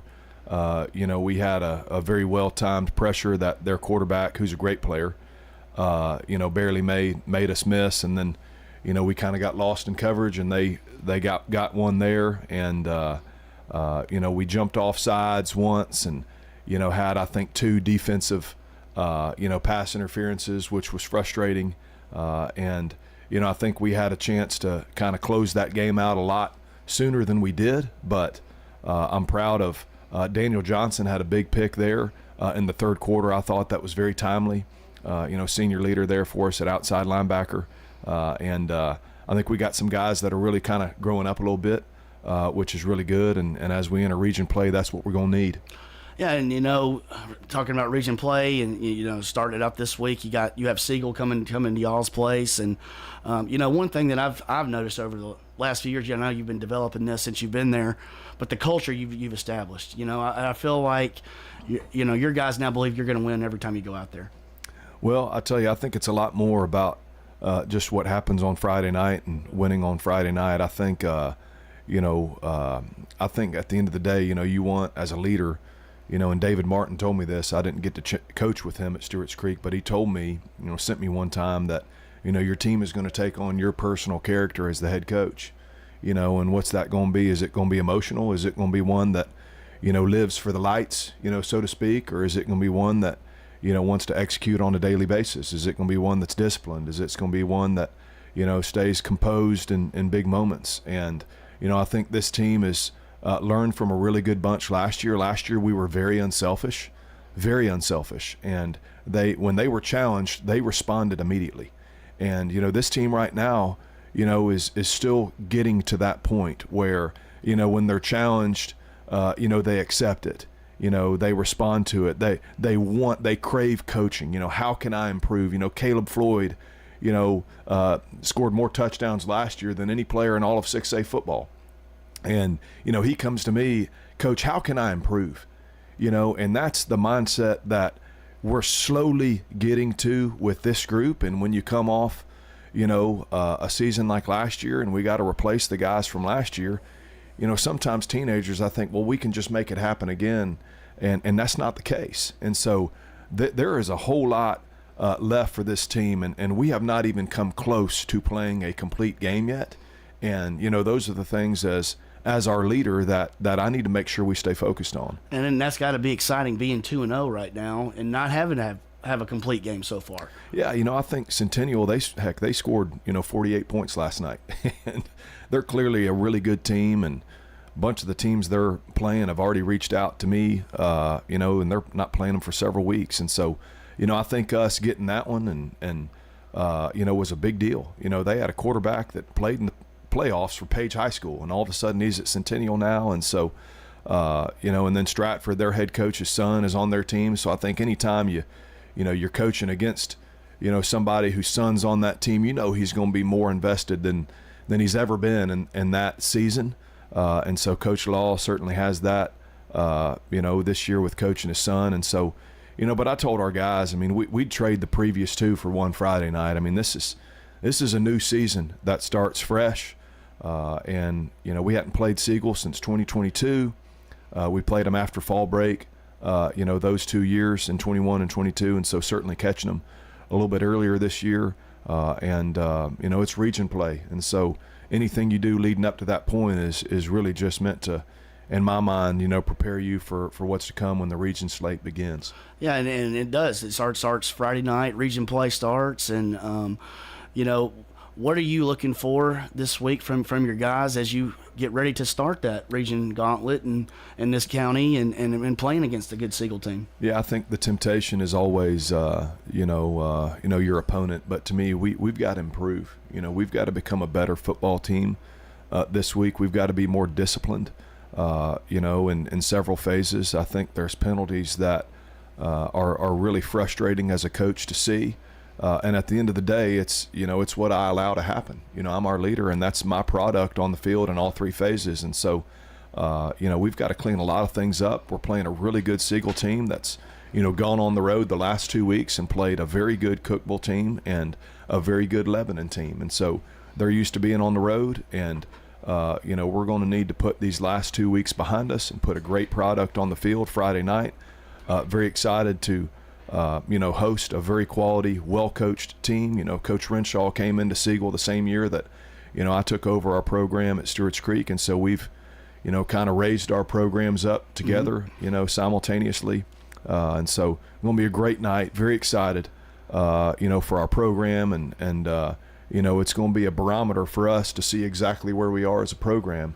And anytime you bring somebody from across the county, that's different than playing somebody where you really don't know yeah, everybody. It is. It means something, and it does. Every time every time you lace it up. Yep, and if I could real quick, Andrew Robinson suffered an injury there with 1 minute left on Thursday night, and it was a very scary moment for our entire community, and quite honestly for those on Stratford sideline as well. That's where it happened, right on their sideline. And I've been messaging with Andrew this morning. His mom was so impressively tough and had such a calm resolve to her in such a difficult moment, and something that was very, very hard to see.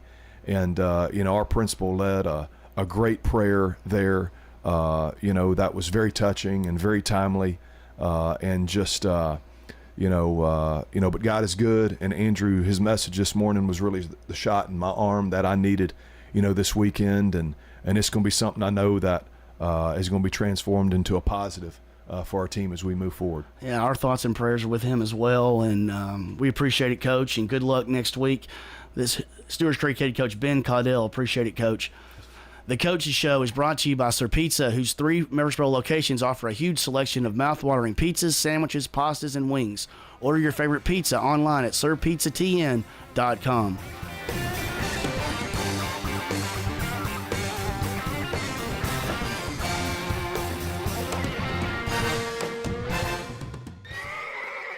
Game day is coming, and are you ready to represent the Blue Raiders? At Raider Tees, we've got the largest selection of officially licensed Middle Tennessee gear in town. T-shirts, hoodies, hats, even tailgating essentials. You name it, we've got it. No more searching through random stores. Everything you need is right here at 111 East MTCS Road, right across from MTCS. Get game day ready at Raider Tees. Bigger, better, and go blue. Sir Pizza. You in a hurry for dinner? Well, we've made it even easier to order online at sirpizzatn.com. Tap the location nearest you and begin your carryout or delivery order at sirpizzatn.com. You can choose from our full menu, and we'll take care of the rest. A Queen's Feast is calling my name. Order Murfreesboro's favorite pizza online at sirpizzatn.com. Sir Pizza, you made me love pizza again. Rely on the experienced professionals at Prentice Allsup Heating and Air. If your old unit needs a tune-up, the professionals at Prentice Allsup Heating and Air service all major brands and even offer same-day service in most cases. Keep your home or business comfortable year-round. Call us today at 615-890-1311. Prentice Allsup Heating and Air, your Ring Pro partner heating and cooling contractor on West College Street, just under the Thompson Lane overpass. Online at PrenticeAllsup.com. Craig's Tax Service. We perform tax preparation, individual tax returns, corporations, partnerships, and all your payroll bookkeeping needs. Brett Craig with Craig's Tax Service. Craig's Tax Service is located just off Memorial on Heritage Park Drive. You can contact us at 890-2233. It makes sense to get help with your taxes. Call 890-2233 for an appointment. We are proud to support all Rutherford County student athletes. Craig's Tax Service, 890-2233. It's the Prentice Allsup Heating and Air Coach's Corner, fueled by Donut Country and McDonald's on 101.9, 100.5, 1450, wgnssports.com, and Big G TV. The Coach's Show is brought to you by State Farm agents Andy Womack, Dana Womack, Celeste Middleton, Ron Reeves, and Emerson Williams. Like a good neighbor, State Farm is there. And we are joined this morning with Rockville head coach James Counts. How you doing this morning, Coach?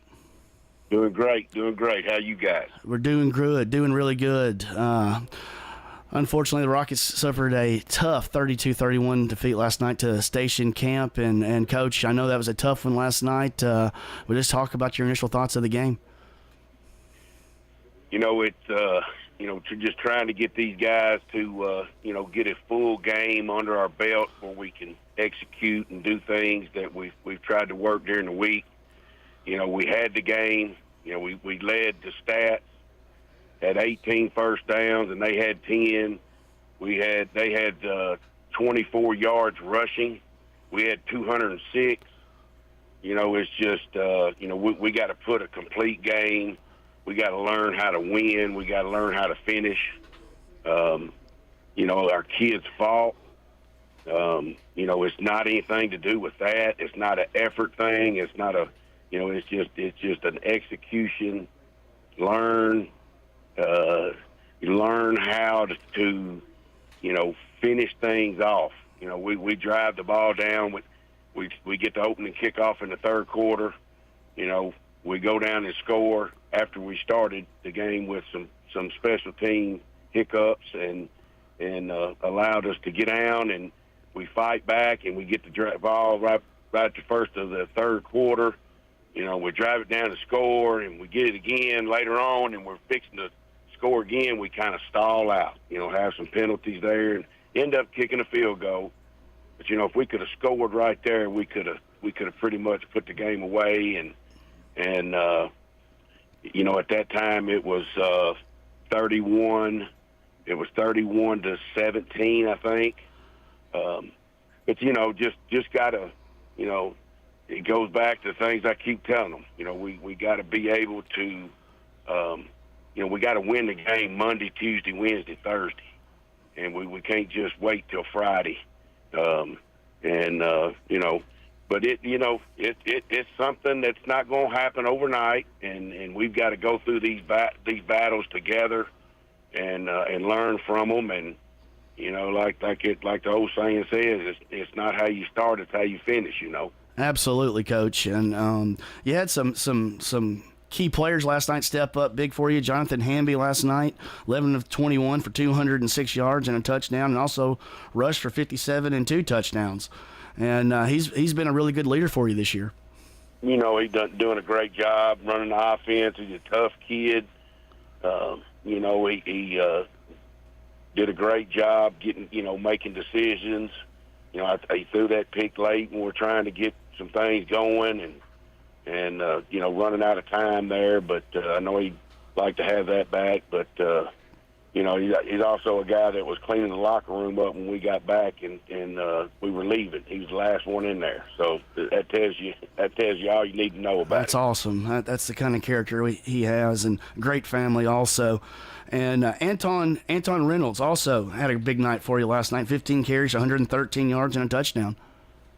Anton did a great job. We've been working on things, where we need to hit things and a little different in the way that I like to block some stuff. And he's a very coachable young man, and he's starting to see those things. And, we've been, just an inch here or there. And then last night we finally hit one, and he broke it out of there and showed his speed and getting to the end zone. And, he's doing a great job for us. And one thing, Coach, from week 1 and week 2, we can tell about your team is you're fighting and you're competing, and you're right there in both of these games. I think last week against Independence you got down and got the game tied, and this week it's a 1-point game. Yeah, we got and that's something that I think they've struggled with in the past, and definitely we got down against Independence, fought back, tied it up. But then it goes back to a mistake here, a mistake there, and allowed them to have. They only had two really good plays from then to the end of the game, but those 2 were big touchdowns, and so that was the difference there. And then last night we had them, and we just got to learn to finish and go ahead and put it away, but that they keep fighting, and as long as we continue to do that. We're going to grow and work through these situations together. And, no better week than this week. Everybody's getting into the region, and everybody's record is 0-0 in the region.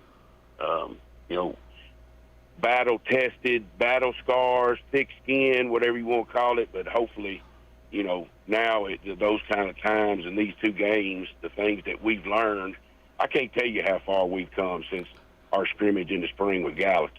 That's what I was going to ask you about, Coach. We've come miles from where they were and from where we were, and in a lot of different aspects. I mean, I can't touch on everything, but just the attitude and the togetherness and the brotherhood and those kind of things has gotten so much better. And, just like, after last night, guys ready to go to work, and as long as we keep that attitude and keep looking forward and growing from these moments, these learning situations that we have, everything's going to be okay. Let's come to work, do what you're supposed to, and, win Monday, Tuesday, Wednesday, Thursday. That's the big thing. And, you were talking, about your culture and, your first year coming in, setting your culture and what you're wanting to do with your program. And I know you've got a lot of support out there, some great administrators and people out there to support you. Great facility, Jumbotron and new turf. And I talk about some of those exciting things. And I know down the road there's going to be a field house down the road. Let me speak on this too, that like at the games, the student section, the band, and the fans, even last night, our side was full, and, it still had the same feel as us being at home. And, I mean, those guys that do a great job. The students are, awesome, and, everybody works together, and, we're growing something. And, and with that being said, we need a field house, and those kind of things. And hopefully that's going to be in the near future. And that would help everybody, not just us in athletics, football. It would help our athletic program, all of them, our department, and just being able to have other space for people, for each group to get their work done. But we're set. This is year 7. We don't have the traditions that the others have, and but we're growing one, and we're growing ours, and that's why I'm here. That's why I wanted to come give whatever I got left to give. I wanted to give it to the community of Rockville, just like I had Henry County, and build something there that nobody has done. Do something that be the first. That's right. We won't be the first. That's right, Coach. Do something that these kids that we can weather this storm, and the foundation that these seniors are setting, and we got a good freshman group, we got a good JV group, we're getting things worked out, and we're building something special and going to do something that nobody has done. And I know you got to be excited about stepping into region play next week. You got your opponent next week. You play Laverne, so I know you got to be excited about getting region play started.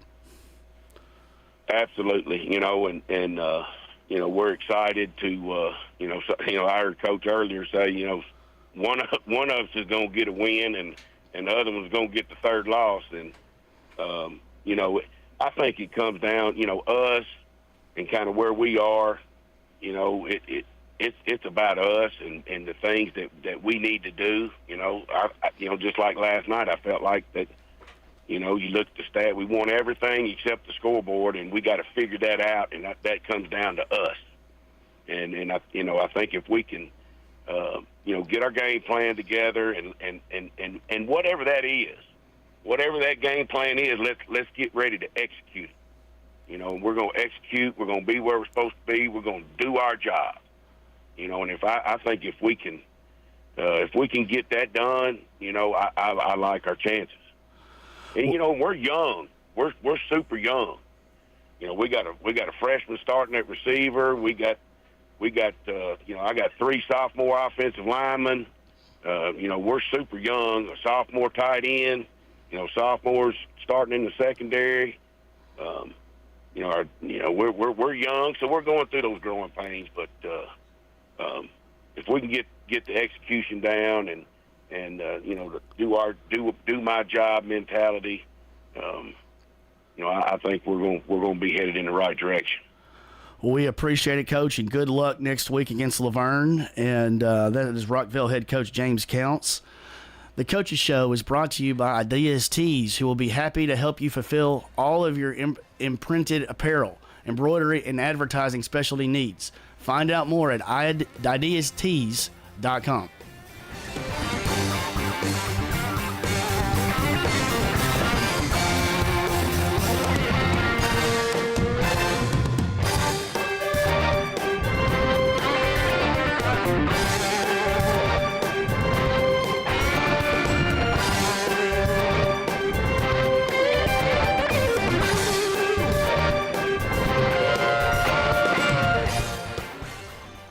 Need blueprints fast? Franklin's Printworks delivers high-quality prints with a speedy turnaround. It is the quick turnaround, and it's the fact that we can provide them locally. There are places you can get them on the internet, and then they would have to be shipped to you, and you got to pay shipping and wait it several days. With us, you can have them in your hands the same day that you order them. Jeff Carlton at Franklin's Printworks. They require somebody that knows what they're doing and has the capabilities to produce them. Speed and reliability in every print. That's Franklin's Printworks.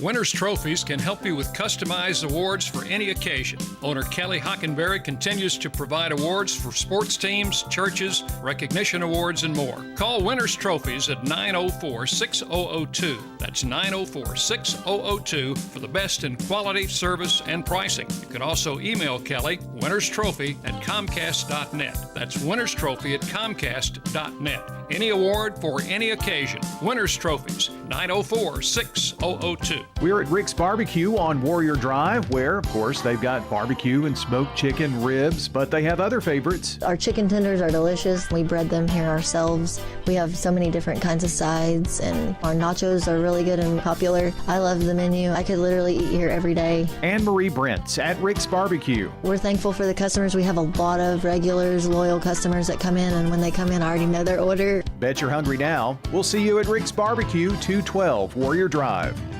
Each team knows which play can be the winning move. I'm good neighbor State Farm agent Celeste Middleton, and I'd love the opportunity to talk to you about combining your home and auto insurance. Call me at 615-895-2700, and I can save you time and money. It's not just a home or a car. I'm State Farm agent Dana Womack. We see your home and car as the time and memories you put into them. Give me a call at 615-900-0877 and let me help you give them the protection they deserve.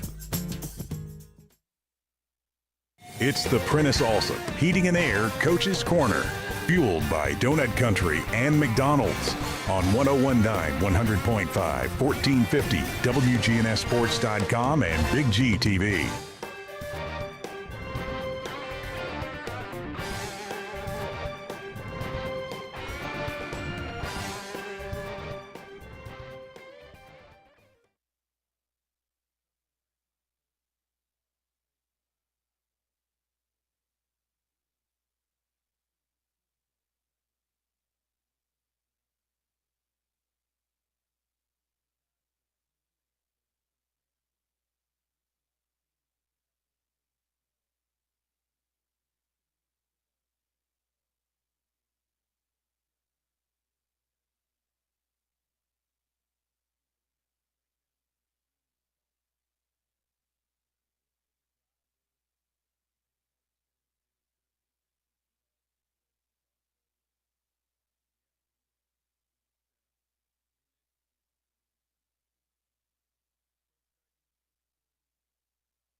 First National Bank of Middle Tennessee, we believe in making a difference in everything we do.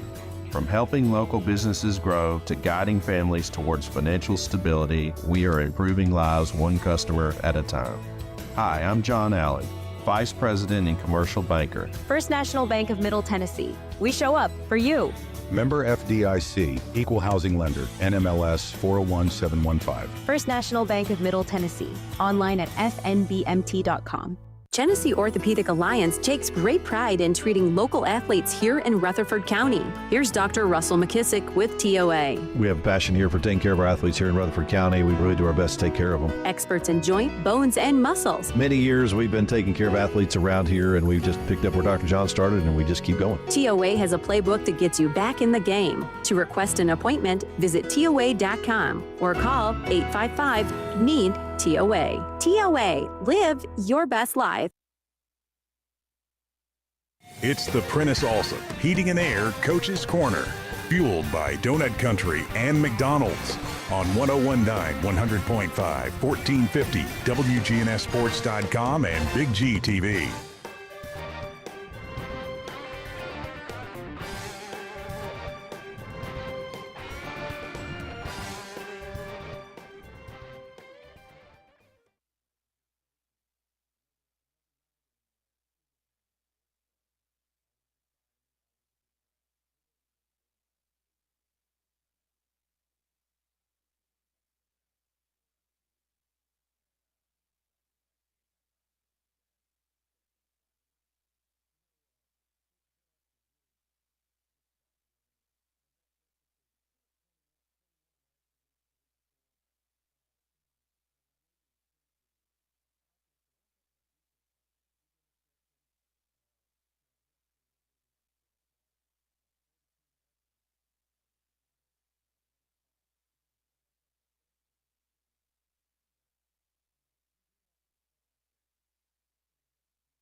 That was the only score in the second half that you really, needed, I guess. You know, once that happened to open up the second half, we were like, look, we're going to start substituting kids. We're going to let some of these younger kids get a taste of it. But we kind of left some of the starting offensive line in, and we started to substitute wide receivers, quarterbacks, and running backs. So a lot of kids got an opportunity to shine last night. So we're thankful for that experience that they got. 35-0 at halftime. I know we going into the locker room. What do you tell them when they got a big lead like that? I mean, because sometimes, you can make mistakes or something at the beginning of the second half, maybe let down a little bit, but there was no letdown. Oh, but there was a bunch of mistakes too. Okay. Yeah. I don't know how many holding calls we had last night, but I'm assuming, right off the top of my head, I can think of at least six holding calls last night on us. We had got a little bit chippy, and the thing that we have to be able to do is we have to be able to, maintain our composure throughout a ball game, especially when you're playing some type of quality opponent. So you cannot let it become chippy. You cannot let your attention waver about what you're trying to get done. So we got to clean that up from an aspect of, hey, if they want to get that way, that's fine, but your job is to make the plays, get back in the huddle, and move on to the next one. So we got to get back to cleaning those type of things up and just play good, clean football. Talking to Floyd Walker, the head coach of the Eagleville Eagles, winners last night 42-0. Let's talk about Benton Fox just a little bit. Sophomore now. Right. Have you seen the difference in the maturity level a little bit, or what's because he started to click at the end of last year, the middle part of last year. But have you seen the change in him a little bit? You have. He's become a little bit more knowledgeable about what he's trying to do at the quarterback position. He's starting to recognize defensive fronts, defensive coverages. He's starting to understand, hey, let me just take what they give me. I don't have to try to be greedy. Just take what they give me. Once the people have the ball, let them go make plays, and he's doing a better job of distributing the ball around. It's remarkable to see the change in kids, and Benton's one of them. Marshall Fields has been a kind of a go-to guy for a while, and he's not disappointed to this point. When you have a game like that, your offensive line has to be doing a pretty good job. And I know some problems in the second half a little bit with maybe some of the youngsters coming in there too. But overall, I know you had to be pleased with that offensive line. We thought that our offensive line and our defense line were going to be our strong suit this year. Those kids have played in a lot of ball games. Most of those kids are seniors. They've either been 2 or 3 year starters. Some of them may have been 4 year starters. But they're a group they're fairly intelligent.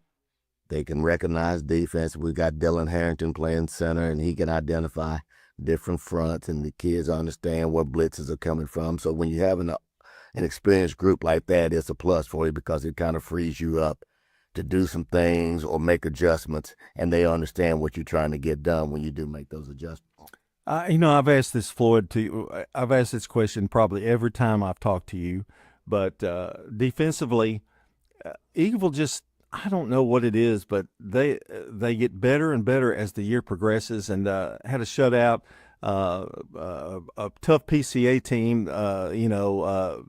They scored a few, but to be honest, that's just something that has always been in their DNA or something. But I guess coaching has a lot to do with that too. It does. I mean, Coach Spann, Coach Peppinger, Coach Haley, they do a tremendous job on it. And it's one of those deals where defensively, the defensive staff has been together.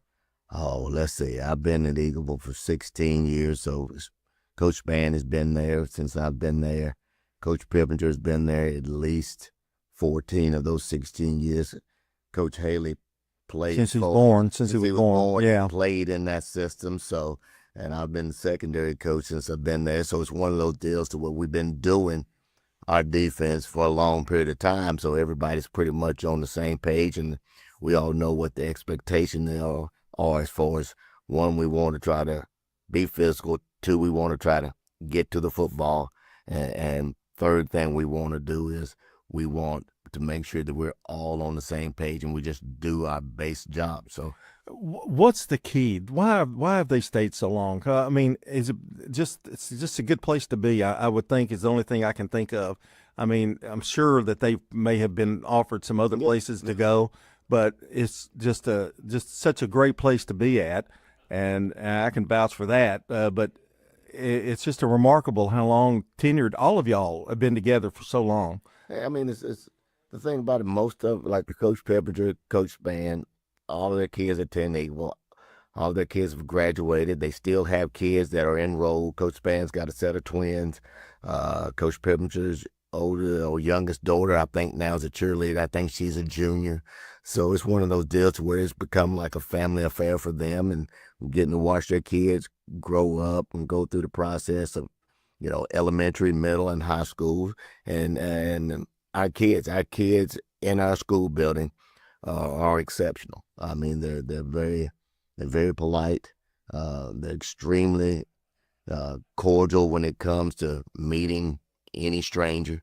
When you walk down the hallways, you feel like every kid in the building get along with whoever the other kid may be, wherever walk of life that kid may come from. So it's a unique place. I wanted to mention too, and you may have, but Jonathan Jordan had a carry for 61 yards, a touchdown. I mentioned him. Jonathan's ripped off another one. He had a long one last week, and he's doing a good job. I think we've got a good combination between him and Thomas Solomon running the football, and he probably needs to get a couple of more touches. And if the game hadn't went the way that it had, he probably would have. I know when you get through with a game like that, I know you have to kind of, that was a great win, but you got to be ready for next week. And, you just kind of try to put that out of your mind after a bad loss, a big win. You kind of have to do the same philosophy, don't you? But what you want to do is you want kids to enjoy winning. Mm-hmm. I mean, winning's hard enough, and you don't want to make it any more difficult for the kids. So anytime that you can get a win, whether it's by 1 or whether it's by 30, you want the kids to enjoy it. You want them to embrace one another. You want them to be able to walk out of the building with a smile and joy on their face, and that's what we try to do. And then we'll tell them to enjoy it, and on Monday we'll try to put it to rest and get ready for the next one. Some individual stars last week, and now I want to talk about that defensive unit one more time before we move on. A shutout is big. I mean, even when you bring in and the clock is moving and you've got in your younger kids playing, they want that shutout, don't they? They do. Yeah. They do. And you want it for the older kids, for the starters. Mm-hmm. All right? You want it for the starters. You want it for the seniors. Because like you said, in this day and time, a shutout is very difficult to come by. And I thought some of our 2s and 3s came in and did a good job, because it wasn't like community took their starters out. They left their starters in because they're trying to establish a program. Mm-hmm. They've got a new coaching staff. They've changed offensive and defensive philosophies, and they're trying to get kids to understand how to play the game. So what you want to do is you want your younger kids to basically do the same thing that they're trying to get done. But on the flip side, you got to take pride and make sure that you don't lose a shutout for the starters. The big night, I know, but it was over quickly. I know the second half went fast. The clock's moving. What are your thoughts on that? Do you like that, or do you? I mean, I see the reason for it, but sometimes it kind of you sacrifice getting some of those kids playing a little bit longer that they need to play. Well, no, because what ends up happening, one, you don't want a game to drag on, and all of a sudden people are scoring, 70 and 80. Yeah, you don't ever want to do that to your opponent. You never try to embarrass a kid. If a kid wants to come out and play football and it's just not their night and it's not going their way and the game's getting out of hand, you want to make sure that you kind of preserve the integrity of it. You don't want to have a kid on the opposite side feel like they've been humiliated, and then you destroy that kid, and the kid no longer wants to play football. So I think it's a good rule. It only takes place in the fourth quarter. Right. So you have an opportunity that third quarter to get some kids in, and they have an opportunity to play like a normal game. But I think if it gets to the fourth quarter and it's out of hand, then yeah, I think we ought to just keep on letting it run. And it enables you to, you want to see kids get a chance to play. And I don't care what anybody else says. You do. Coaches want that too. I mean, it's not something that we don't want them to play. You want them to get that experience, because it's for the next several years too. The more a kid can play, the better off they're going to be down the road. So anytime you can get somebody some experience, you got to put them out there and let them get their feet wet, so to speak. And but it's still unfortunate that sometimes the game gets out of hand and the clock has to run for the opponent or for yourself. Because we've been in a couple of those, You haven't been in many of those, but it yeah, but yeah. So when you've been on that side of it too, you understand that feeling, and you got to think about player safety. Think about player safety, and so if that clock is running and kids don't get hurt, then I think it's a good route. Well, Floyd, we're going to let you go here in just a second. I did want to ask about the Tennessee Heat. You're not going to tell me anything about it because you haven't looked at any tape. I can guarantee you, right? Yeah. What time is it right now? Hey, we just got the film exchange about 8:30. Yeah. All right, about 8:30. So when I leave out of here, I'll go home and I'll watch some of it. But we've played them The past 3 years. Yeah, we played them the past 3 years, and Coach Scott runs a first-class program. It's a Christian-based homeschool program, and the coaches really do a phenomenal job of trying to instill character into these young men, and it's always been they've always been a competitive group, and I don't see anything changing. Now, where would that game be played? It'll be played at the old Mount Juliet High School, which is now Mount Juliet Middle School. So a little bit of a road trip. Yeah, just pretty long. A road trip. It'll be the first one of the year, so we'll see how this team travels. All right, that's. I think they'll travel well. I hope they will. Tell Kim I said hey. I'll do it. And we'll talk to you in a couple of weeks. You got to get those other two guys the next 2 weeks. So anyway, Floyd Walker. Trying to break us up. I know. The Floyd Walker, the head coach of the Eagles. Big winners, 42-0 over Community last night. And this portion of the show is brought to you by IDIS Tees, who'll be happy to help you fulfill all of your imprinted apparel, embroidery, and advertising specialty needs. Find out more at idstees.com. Now, I made a mistake, Floyd, so I've got to read another one. Because I was supposed to do that at the beginning. Rick's Barbecue, serving up the best smoked barbecue, ribs, and many local favorites on Warrior Drive, locally operated by Anne-Marie Brentz and the Lanning family. That's going to do it for the Prentice Awesome Heating and Air Coach's Corner. You always in the show, you know? That's kind of special. Save the best for last, right? There you go. And we've got Cougar Corner coming up after this timeout.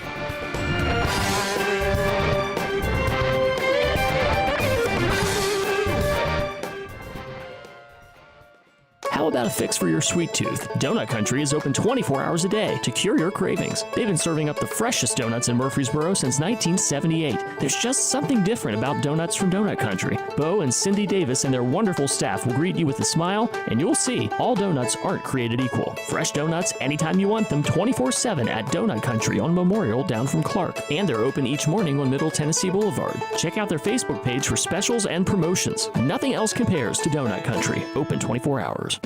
Quick, convenient, efficient. 3 words that we all hope to experience when we do business. Our goal at JHA Company is to bring just that to an industry that's traditionally dictated to the customer when it's time to do business. Whether you're purchasing class pictures in a yearbook, class jewelry, a letter jacket, school spirit wear, or senior graduation products, we strive to make the experience quick, convenient, and efficient. Find out more at jhacompany.com.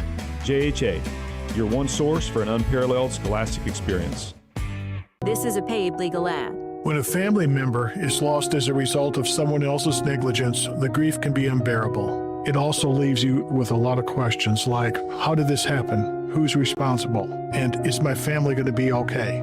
That's a lot to go through, but with the law offices of John Day on your side, you don't have to go through any of it alone. We understand what you're going through, and we have the experience to get the answers, justice, and compensation your family deserves. Call the law offices of John Day. It's time to talk about Middle Tennessee Christian School Sports. It's MTCS Cougar Corner, presented by Tennessee Orthopedic Alliance. Each week we sit down with the coaches to recap the latest games and preview what's ahead. It's time to talk about the orange and white on MTCS Cougar Corner, right here on WGNS and Big G TV. Stay tuned, the show is coming up right after this message from our sponsors. Middle Tennessee Christian School, training for eternity. The large majority of our kids are involved in athletics or extracurricular activities, one or the other, and most are doing multiple activities. MTCS President Matt Tiller. And that's a great preparation for life. How many of us in our life are just doing one thing? So a well-rounded student is a huge deal. Invest in your child's future in a Christ-centered environment with many athletic and extracurricular choices. Without a doubt, our students have the opportunity to be involved in multiple activities. To find out more, visit mtcscougars.org. Tennessee Orthopedic Alliance are the leading experts in sports medicine and performance, and the team physicians for NFL, college, and high school athletes across Tennessee. TOA offers same-day appointments, walk-ins, and urgent care for acute orthopedic injuries that can't wait. TOA is proud to support Rutherford County high school athletes. Having a specialized care team you trust can make all the difference in your athletic journey. To find a TOA location near you, visit TOA.com. Middle Tennessee Christian School, training for eternity. People love to see us on the schedule when they have a home game because our fans show up. MTCS President Matt Tiller. The way we travel is just phenomenal. Our parents and our community are fully engaged in our school. When we compete, we're trying to do it in a way that honors God. We want to win. We also want to do it in a way that pleases Him. Providing Christian values and academic excellence in a nurturing environment. That's Middle Tennessee Christian School. Invest in the future of your child. Find out more at mtcscougars.org. We're back for MTCS Cougar Corner, presented by Tennessee Orthopedic Alliance and fueled by Donut Country and McDonald's on 101.9, 100.5, 1450, wgnssports.com, and Big G TV. And we welcome you to MTCS Cougar Corner. I'm John Dinkins here for the first time getting to talk to head coach Christian Peterson of the Cougars, and we welcome you aboard. And going to talk here a little football with you and some other things. You've become kind of a all-knowing guy. You've kind of helped with the broadcast. It wasn't a good night for the Cougars. It was just I guess we don't mix words. We just go right at it. But it was not a good night. 41-0, and I think I was surprised. I think maybe a lot of people were surprised, but I think you were surprised as well. Yeah, I mean, we just didn't execute. I mean, plain and simple. Grace is a good football team, and we gave them too much. That led in scores year that we screwed up on Friday, and it was a culmination of a bunch of different things. Offensively, special teams, like nobody really executed. We had some plays that were there that we didn't take, and there were some plays that were there and we'd blocked the wrong way, and it was just one of those deals where it just kind of snowballed. We had talked about it. We didn't have a great week of practice. I think the youth kind of reared its head a little bit, and we win game one. That was a really good win that I thought we executed well and did a lot of really good things. And I think there was kind of that assumption that was just how we were going to play. And, I think it's a good reminder to our guys that what's already happened doesn't matter anymore, right? You got to go prepare for the next one. And, I think I still think we're a really good football team. I don't think Friday night is an indication of what we're going to be, right? I think there's still a lot of things. I sat down in my office last night and watched the whole game, and there's a whole lot of plays there that are there that we just got to go and execute. Did you know, like, when you had a bad week of practice, and coaches know when practices are not going well? Did you have a feeling going in that it might rear its ugly head last night? I mean, I hope not. Yeah. But I talked about it with the team on Thursday. Where it was guys like we're not doing what we need to do to prepare. Like we are walking around like we just know what we're doing and we're gonna be fine. And like you've got to create that muscle memory Monday through Thursday. And I think our kids, in the locker room after the game, talking with them, I think we're going to handle it the right way. We're going to come back next week. We have an open week, which really falls at a good time for us. We're going to be able to go back and look at the things that we didn't execute on, and the things that we did execute on, and let's build on it. Let's fix those mistakes. We get 2 weeks. Yeah. We get a full week to just kind of reset. And then we get back into a game week, and we got to prepare the right way. We got to prepare like we did for game one. If we prepare like we did for game one, we're going to be just fine. And so, again, we had moments of, all right, there it is. It's a 14-0 game at halftime, and defensively we had given up one score. And so, if we just execute, we'll be okay. But we can't line up wrong. We can't have the wrong tags called. We can't have to take timeouts. Like we can't have penalties. In the first half, we drove the ball a little bit, moving the ball, and then, back-to-back penalties. Next thing you know, it's 1st and 15 or 1st and 20. And, we just aren't built to convert those. Yeah. You know, we gotta keep ourselves out of the hole, you know, and a lot of it was we'd get ourselves in the wrong tag, and now we've put ourselves in a bad spot. Now we've got to hold, or, you know, we'd line up and we twitch, and now it's a false start. Now we're backing up. Like it was unforced errors. Yeah. And, you know, a lot of self-inflicted injuries or the self-inflicted issues that we caused ourselves. And, you know, I think there's a pro and con to that, right? When it's self-inflicted, it's easy to fix. You know, we can get in, we can work, and we can get it fixed. You know, it wasn't that they just came out and were that much better than us. You know, I'd play them again. Mm-hmm. I think Bob does a good job over there at Grace, and they were well coached, and they executed, and we didn't. And so, you know, we have 2 weeks to go get it fixed. When execution is not there, that's when that snowballing starts, isn't it? And then I think everybody starts looking around and, you know, what's happened. But really, it all started for the self-inflicted wounds that they've given themselves, which it's a unique situation because a lot of these kids play defense too. And so it not only affects your offense, I guess it would affect your defense as well. I mean, you start getting in the brain, I've got to make this play, I've got to do this or whatever, and then things just really hit a wall. Yeah, I mean, again, I think our defense played fine. Yeah. I thought they flew around. They made some tackles. Obviously Grace made some plays, right? Like they practice too, right? They have a good football team. But I thought our defense played well enough to keep us in the game offensively and special teams wise. We put them in some really bad spots. But again, like, I think we got to that point where, you know, it's a 14-0 game. Like, just keep doing what we're doing. We're okay. And we're looking for home runs. Like every play became, I have to go be the one to go make a play. I gotta go score. And, you know, once you start playing that way, you're going to make more and more and more mistakes. And right. It just kind of snowballed and we stopped doing what we did that makes us successful, you know? Well, had a block punt, you had an interception, you had a fumble. That's 21 points right there. I mean, if you really take it, that they took advantage of is the problem too. Yeah. And you take those out, well, we got a whole different game we're looking at. It just in terms of what the score is about. But I guess now, Coach, we move on. I did want to mention Eric Bowling had 9 tackles.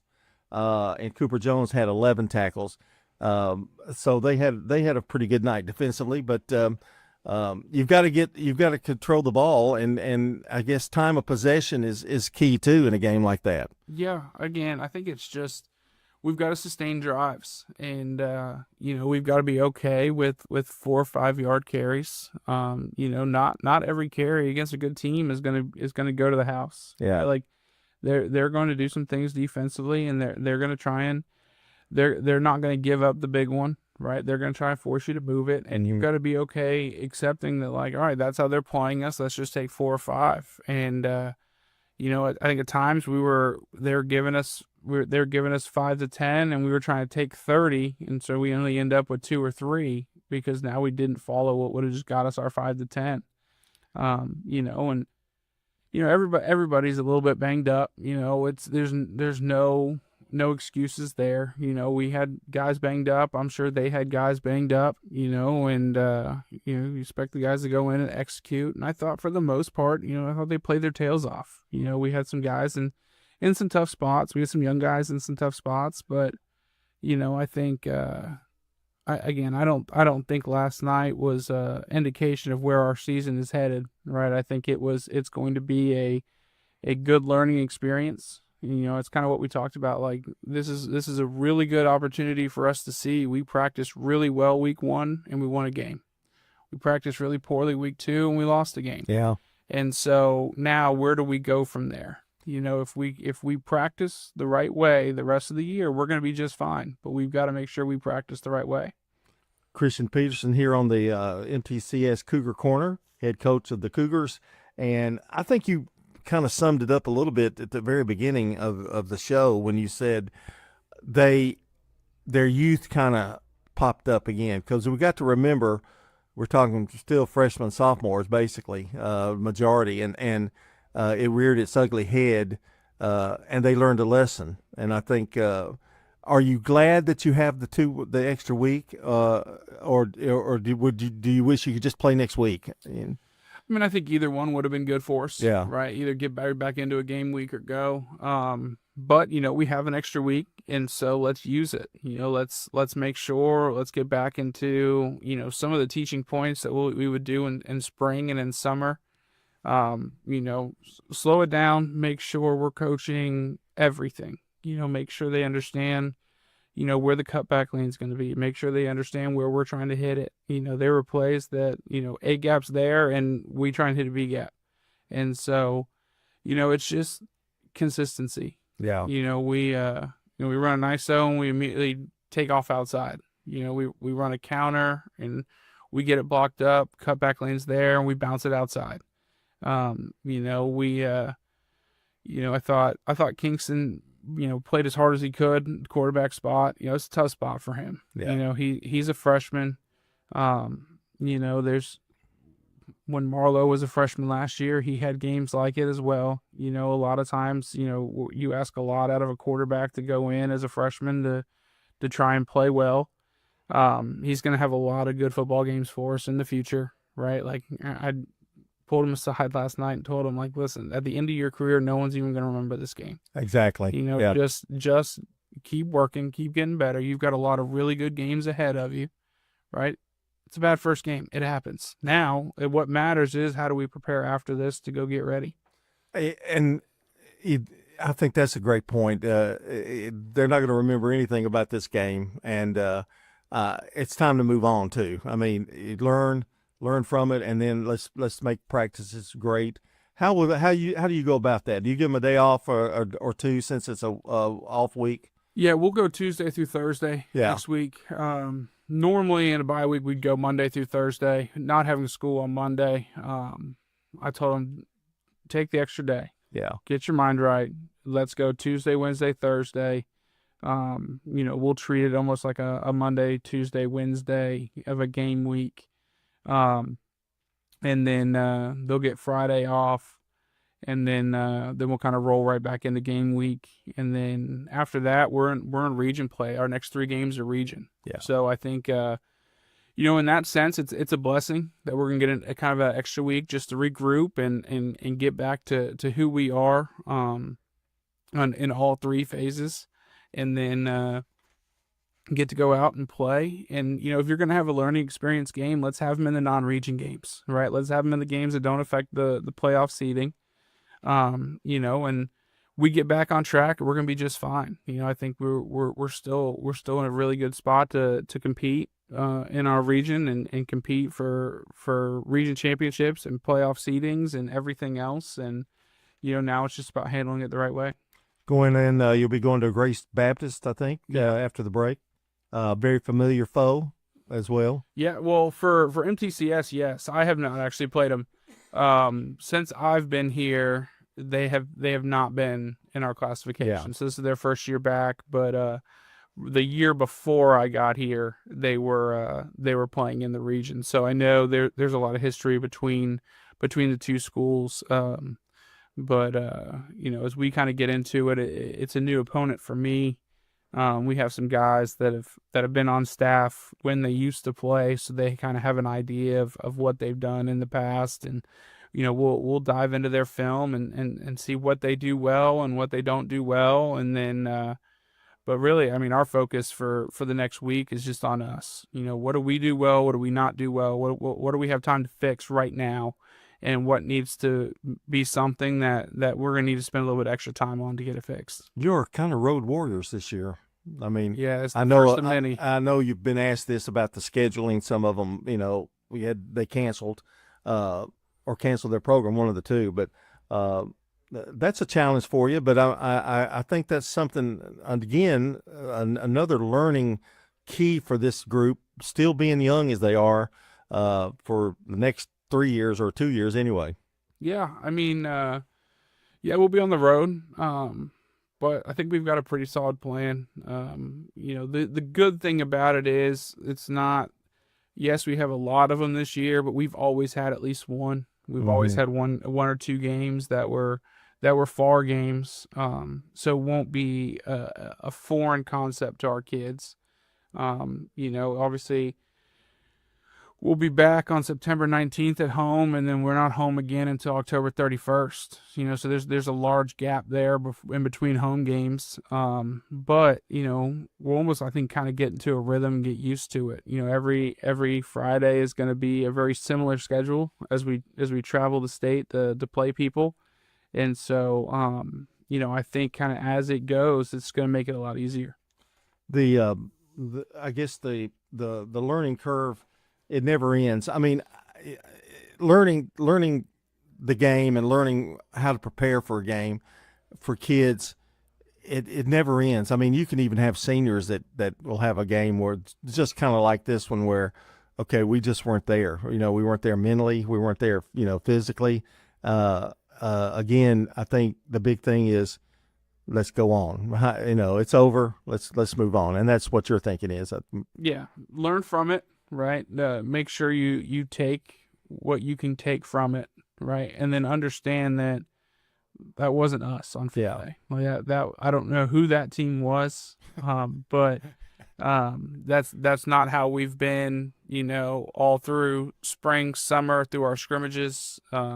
In week one, it was just one of those games where we just couldn't get out of our own way, and it snowballed. And so understanding, let's go in, let's fix it, let's get back on track, and we're gonna be okay. We're a really talented football team. I tell our guys all the time, we're talented enough to beat a whole lot of people, and we're young enough that if we don't handle it the right way, we can get beat by a whole lot of people. We aren't talented enough to just roll the ball out and go beat people. Yeah. But we're talented enough when we go out and we execute, we can beat them. And so, really for the next 2 weeks, it's going to be about getting back to basics, getting back to, the little things that have made us successful through our scrimmages and through our games, and, get back on track, and we're going to be just fine. Well, with the coaching staff I know that's out there, you will be fine for sure. And looking forward to that Grace Baptist game that's coming up. Now, I'm going to turn the keys over now. You take off your coaching helmet and all that kind of stuff, because we're going to talk about the upcoming schedule, and I'll probably have all these wrong, so I know there's no way but anyway, we've got golf is big coming up. I think they're playing against Summertown. Cross country has a meet on September 2nd at 4. Tennis again on September 2nd at 4 o'clock. There's a lot of sports going on. I mean, there's nothing. And then I haven't even gotten to the volleyball schedule. Cross country, 4:30 on the 2nd. You got JV and varsity as well. Big game. This is JV. I'm pretty sure because I'm going to be at that game. Eagleville at MTCS for volleyball. That's junior varsity middle school. Football would be, let's see, is this JV September 2nd? I'm not sure I'm reading that right. Brother Middle School Elementary. Yeah, okay. You've got soccer, and then let's go to volleyball here a little bit. There's too many games to try to, because you wouldn't remember them if I even told you what the dates are. Let's see. You've got a tennis match on the 4th against Oakland. Golf plays September 4th. PCA, MTCS volleyball. Now that's another team. Talking about the volleyball team. They're strong in middle school and they're strong in high school. They just can kind of continue to just keep moving on and going. I mean, they're pretty talented. Yeah, they're fun to watch. My daughter loves to go watch the volleyball girls play, and there's a lot of cheerleaders that play on that team as well. And so my daughter's kind of been adopted by our cheer program. And so we were at the PCA game at home last week. Definitely going to try and make it over to PCA to watch them play again. They're fun to watch. They play hard. They execute well. I enjoy watching them. I joke still that I don't really know a whole lot about volleyball, right? I've learned, there there's a couple calls that I actually knew why people were upset last time. Yeah. But there's still a couple that I'm like, I don't know why. I don't know what happened. That's like with me with soccer. It doesn't matter. I still don't know the game well enough to tell you where midfield or whether they're offsides and that kind of thing. We're going to try, since you're going to be out somewhere next week because you got the week off. We'll just put him on the spot right now. We're going to try to have a volleyball coach here, right? Absolutely. I'll reach out to Nicole and see if we can get her in here. And she's a great girl. If anybody will be willing to come, it'll be her, I think, Yeah. So we'll just go ahead and plan that. And good luck. Have a good week this week on the field. MTCS is in such great shape with the coaching staff, you and the coaching staff, and I know you'll get them ready and just go by, forget this one. Just let it go. Yep. What's that song on Frozen? Let it go. Yeah, for Christian sure. Peterson has been our guest here on the Cougar Corner, as he is each Saturday. But next week, he's going to take it. We're going to give him a day off. And hopefully we'll talk about MTCS volleyball next week. And that's going to do it for us. Coach, I appreciate you having me. Have a good Labor Day. When's the fall festival? It's getting close, isn't it? Yeah, it'll be. I want to say it's in September. Don't give me saying it. That's okay. Don't give me lying. You'll need to know by the time you come back. Absolutely. Do your research. But I know it's a good time. That's always a great one. So look forward to that. That'll be sometime in September. All right, for Coach Peterson, this is John Dinkins for Cougar Corner. Until next week, so long, everybody.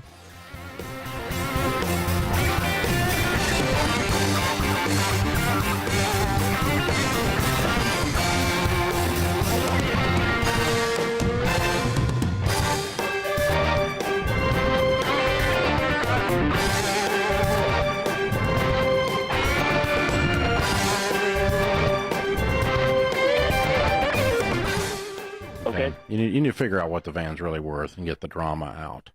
Because if you turn this into them, they're going to sell it for $2, and they're going to come after you for $12, plus repo fees. You lose control of the sale price of the van when you do a voluntary or a regular repo. And they're going to sell it at below wholesale because it's what they do at those lots. This is the scam they run. So they want you to do this. So, no, I'm going to find out what the van's really worth, and I'm going to get it sold, and I'm going to cover the difference with a loan at the credit union or wherever. Even on a credit card, if you borrow $4,000 or $5,000 and you get out of a $14,000 loan and a crappy van and you take $2,500 and go get your little car, I'm with you on your general direction that this thing's got to go. But a voluntary repo is not a good plan. Okay. I mean, you're going to end up owing $6,000 or $8,000 more by doing this. That's why it's not a good plan. You understand? They're going to sell it for way cheaper than you would sell it for, so the hole that you're in is going to be a lot larger. And then they're going to come after you for that amount of money. Yes. You're going to get sued for that amount of money if you don't pay it to them. And they will. This group will. They'll come after you. It's what they do. Okay. It's their modus operandi. What's your hesitation? I worry, even if I sold the van, I worry about not being able to get a loan to cover it. My credit is at a 574. Yeah, that may be difficult. And, you might go back down and talk to them and say, is there a situation where you guys would buy this back and let me sign a note with you for the difference and just pay them? I'd rather you owe them